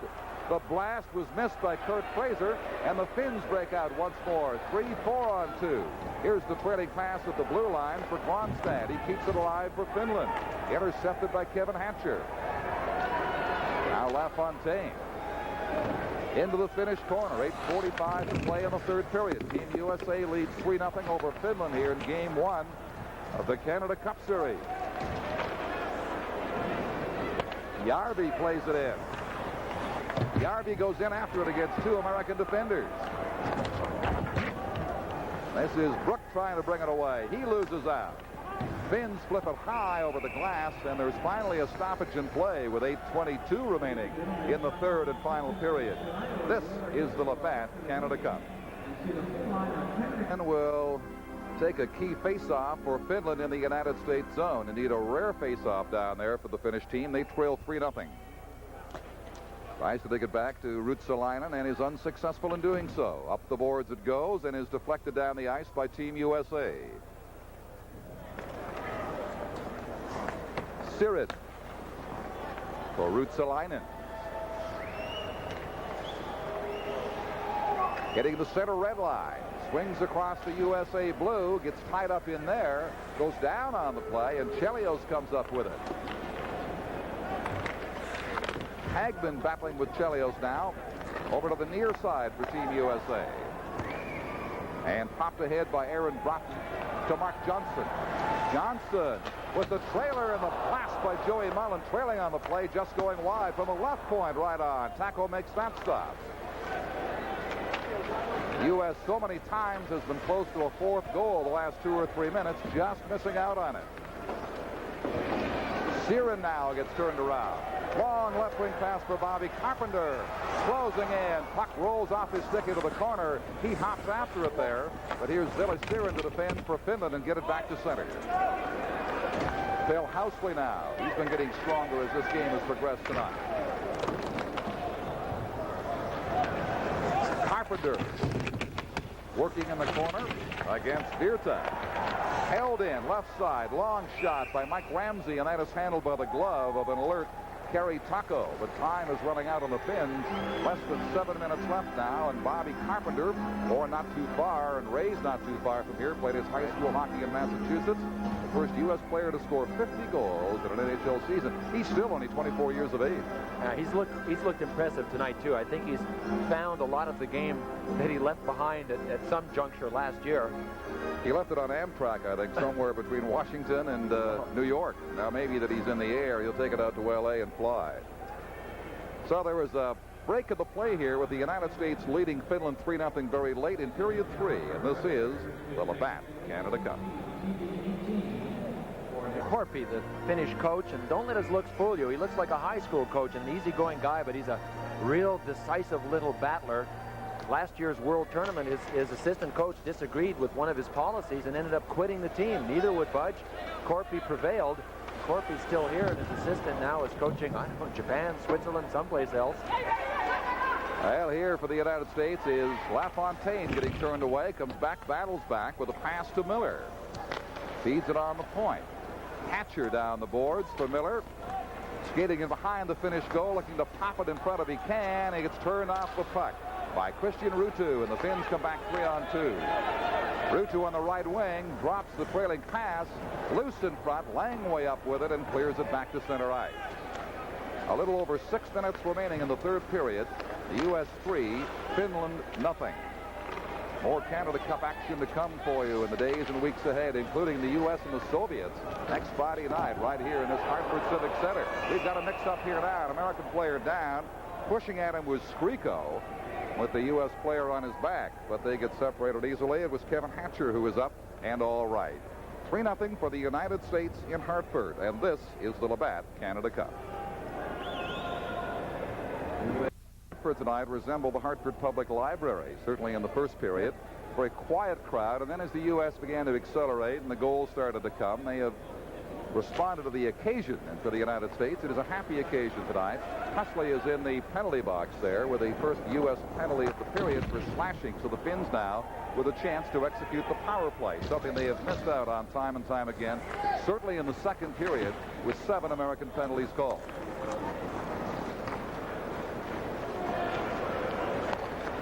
Jari Kurri over on his wrong wing now gets straightened away and awaits the pass back, which never comes.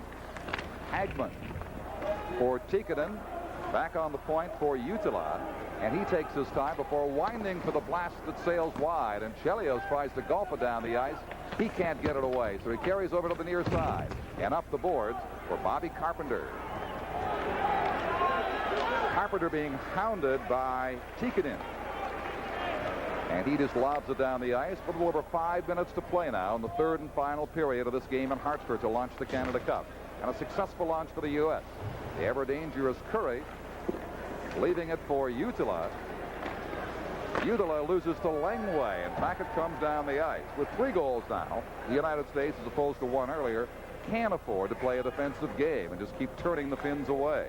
They should have enough scoring to win this one.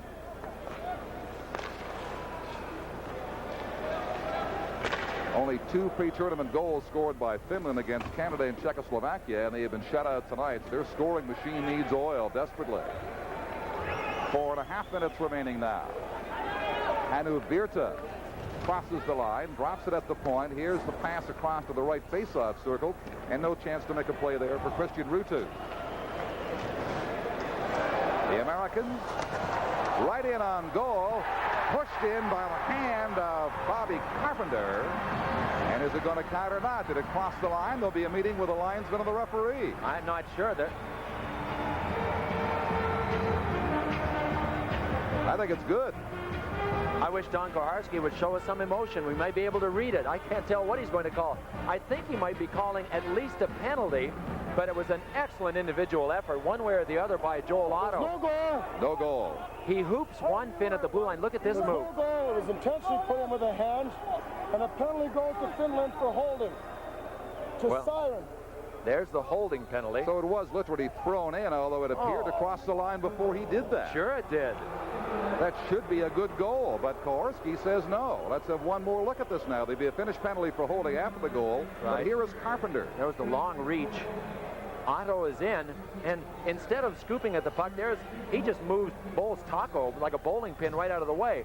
Now, if Joel Otto points at it instead of swipes at it, oh, that thing's 8 inches over the line before he hits it. It was already in. So Otto protesting to no avail with the referee Kowarski, who did not have the benefit of the replays that we have seen, and says that is enough. He sends him away. What the U.S. does get out of it, being denied a 4th goal, is a penalty for holding to Finland. And the Finns are going to argue that aspect of the decision by the officials. Here it is again. He's made the play. The puck is loose. Taco going the other way. Now watch as daylight opens up where the puck is before he swipes at it. It is already in the net. Point at it, Joel. Don't hit it. He should have left it, really, and let it slide all by itself. Sure. But his gesture there, I think, alerted Kowarski to the fact that it was illegally put in the net, which it was not. It remains 3-0 with 4:13 to play.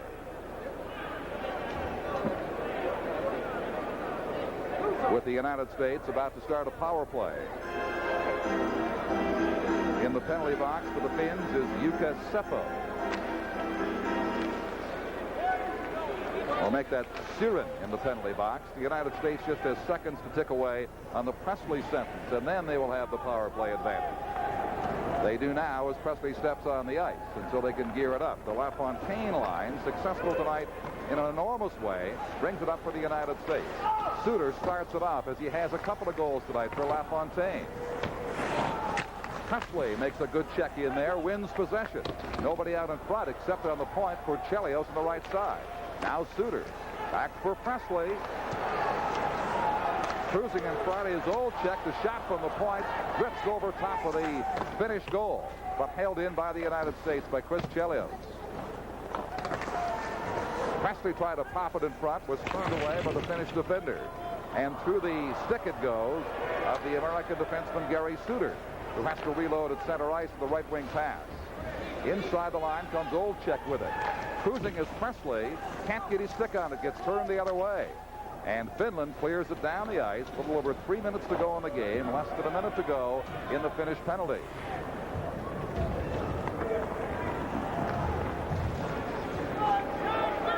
A scoreless first period, a goal of the second, two more here in the third period have given the United States a 3-0 lead. And a moment ago, as you saw, it could well have been 4. This is Mike Ramsey feeding in the right face-off circle. That blast was turned away. They'll feed Ramsey again now on the point, keeps it in play. A pass for Otto, and they relayed it all the way back down the ice. The Finnish team with 2.5 minutes to go.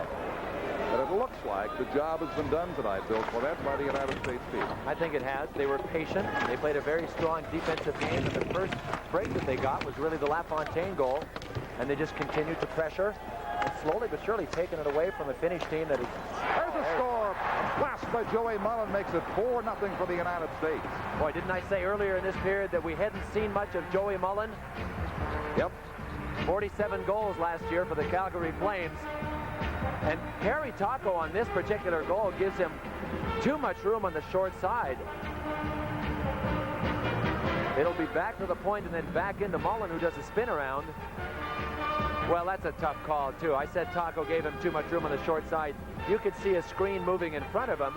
Watch the left of your screen and see if we can anticipate what Kerry Taco is seeing. Well, he is seeing nothing but a blur of blue and white in front of him. He never flinched. Mullen just picked the short side.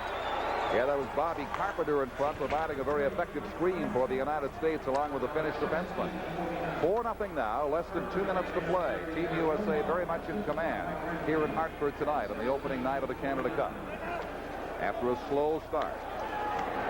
Back they come again. Puck is left there by Fraser. Now the Finns move it up to center. Drop pass, shot by Ruutu. And Van Beesbrook covers up on that.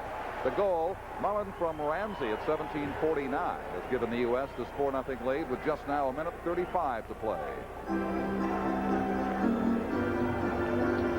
You know, we've talked about the European teams being reluctant to shoot until they get a good chance. That was really a low percentage shot, and it handcuffed John Van Beesbrook. It went between his legs and then snuck out the right side. But that had as good a chance of going in as just about anything they've thrown at John Van Beesbrook. You have to wonder if the law of the percentages, the law of averages, don't say the more you shoot, naturally, the more chances you have of scoring goals. The Finns have been really reluctant to shoot. Jari Kurri especially. I don't even know if he's had a shot on goal tonight. He's had some deflections on the power play. There you can see the shots. I don't think so. He really has been beside the net. And there goes the shutout. There goes the shutout right there as Timo Jutila just lifts the little lob shot like a curveball that just sort of dropped in behind John Van Beesbrook, and it's 4-1. I'm not sure that someone didn't deflect it in the slot gun. There's a one face-off. You don't see that too often. Now Jutila will just wrist it. Did it change directions, or did it just come out of a screen? It handcuffed Van Beesbrook. You could see that he picked it up late, really didn't react. It wasn't a hard shot. It was clean, but I think the screen was the factor there, and it's 4-1 now. The United States has lost the bid for the shutout. Again, a low percentage shot. You talked about them earlier. That's about all the Finns have had to work with, but this one happens to pay off for them with 1:10 left in the game now. 4-1 for the United States, and they whistle it down in behind the United States goal. This is the Labatt Canada Cup. Timo Jutila in the final 2 minutes of play here. And we are now down to the final 1 minute of play in this Canada Cup game. The victory nicely in hand for the United States. Brook takes it over the line, expecting his winger to be there on the left side, Kurt Fraser. He didn't get there in time. So a slow start blossomed into an acceptable performance in the second period and a much more polished performance by the United States here in the third, Bill. I think patience has been one of the keys of the United States game tonight. They were patient enough to wait for the breaks, but in this game tonight we can also see some of the deficiencies. When they run up against the Canadians and against certainly the Soviets, they're going to need a little more firepower. They're not going to be able to be quite that patient because they're going to be under siege, under attack all night long. So, but you never know. Once the 4 teams make the final round, it's a single game for the semifinals, and then the 2 winners play the best of 3 games. So as long as they make the semifinals, then it's down to 1 game to make the final 3 games. So it's not really a long shot at this stage. I remember one game, as we all do, in Lake Placid, New York in February of 1980. Here's a chance for Finland. It drifts wide of the U.S. goal. 18 seconds remaining in the third and final period now. The Finns looking to make it a little more respectable. They're going to maintain their record of having scored just 1 goal in each of their pre-tournament games. And that's all they have tonight. Even that came very late with the United States in front 4-0. The countdown is on. 2 seconds, 1, and now there is no more time as the United States pours out to congratulate goalie John Van Biesbroek, and I'm sure to congratulate Pat LaFontaine, who scored a couple of goals.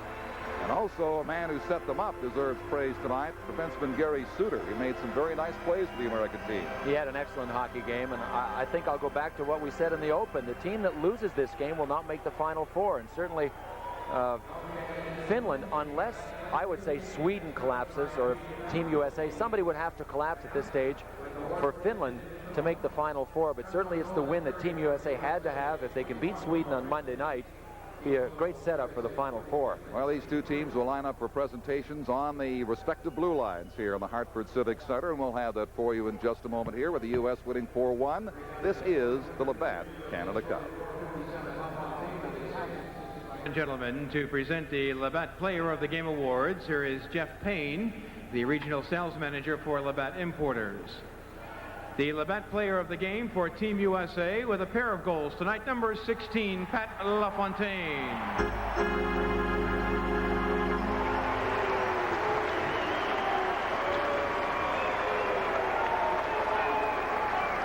And the Labatt Player of the Game for Team Finland with 36 saves, number 1, Kari Taco.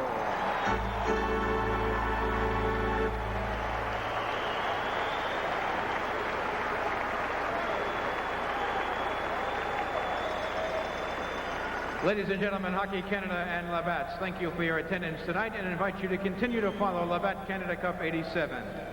The next game here at the Civic Center will be Friday night, September 4th. And there you're looking at Kari Taco, the Labatt Player of the Game for Team Finland. Of course, the Player of the Game for Team USA with 2 goals this evening, Pat LaFontaine, who toils for the New York Islanders of the National Hockey League during the regular season. Taco, of course, is the goaltender for the Minnesota North Stars of the NHL. The final score, Team USA defeating Team Finland 4-1, and this is the opening game for both clubs in this 1987 Canada Cup hockey tournament. Now, let's go upstairs to Don Chevrier and Bill Clement.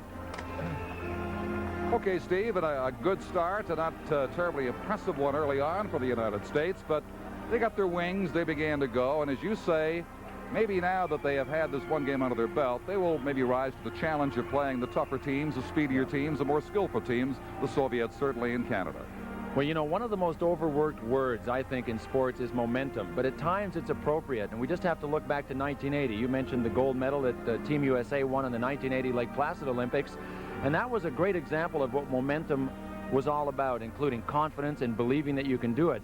If Team USA goes on to beat Sweden on Monday night, we have to face the fact that they have some very gifted athletes, and I think it would be very possible for them to move up from the ranks of the long shot to somebody that's going to be a very legitimate contender. Confidence builds as each win gets under your belt, and they're underway tonight.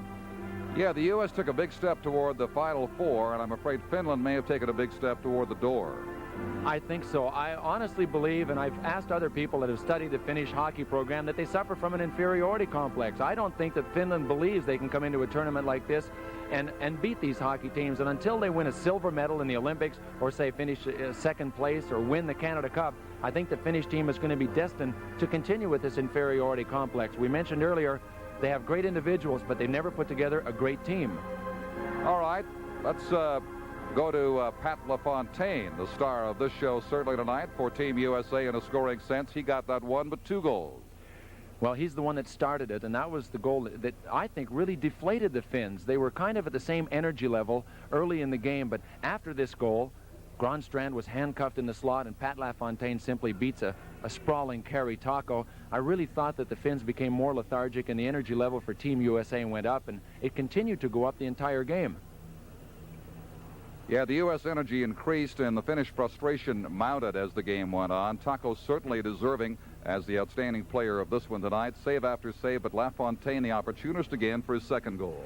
And he was named the player of the game, and he should be. And I mentioned earlier, the New York Islanders people have to be tickled. He finished with such a strong flourish in the National Hockey League season. Here he is starting off where he left off last year. He certainly did. Well, the United States wins it by a score of 4-1 over Finland. This is the Labatt Canada Cup.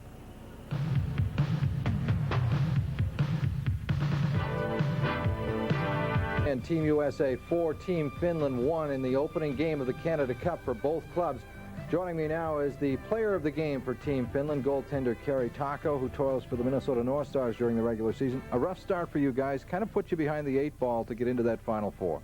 Yeah, and I guess we knew that already before the game, and like you saw during the first period, our game was like upside down. We couldn't give the passes or anything. It was just terrible. In the first period, or rather the second period, the club had some chances because of the number of power plays they had, but couldn't capitalize. Yeah, we had good power plays. Well, actually, we didn't get too many shots during the power plays, but we had the puck all the time. I don't know why. And like the game plan was that we are going to give the puck to the blue line and shoot from there and have a screen between front of the net. But I don't know, we didn't have that. So 1 goal only, and that's all. Can you get back in it? I trust my team, but it's tough now. It's up to team, me too, so it's tough to say. Kari Taco, thank you very much for joining us once again. The final score in this hockey game, Team USA defeating Team Finland 4-1 in the opening game of the 1987 Canada Cup for both clubs. For Don Chevrier and Bill Clement, this is Steve Cooney from the Hartford Civic Center. You've been watching the Labatt Canada Cup.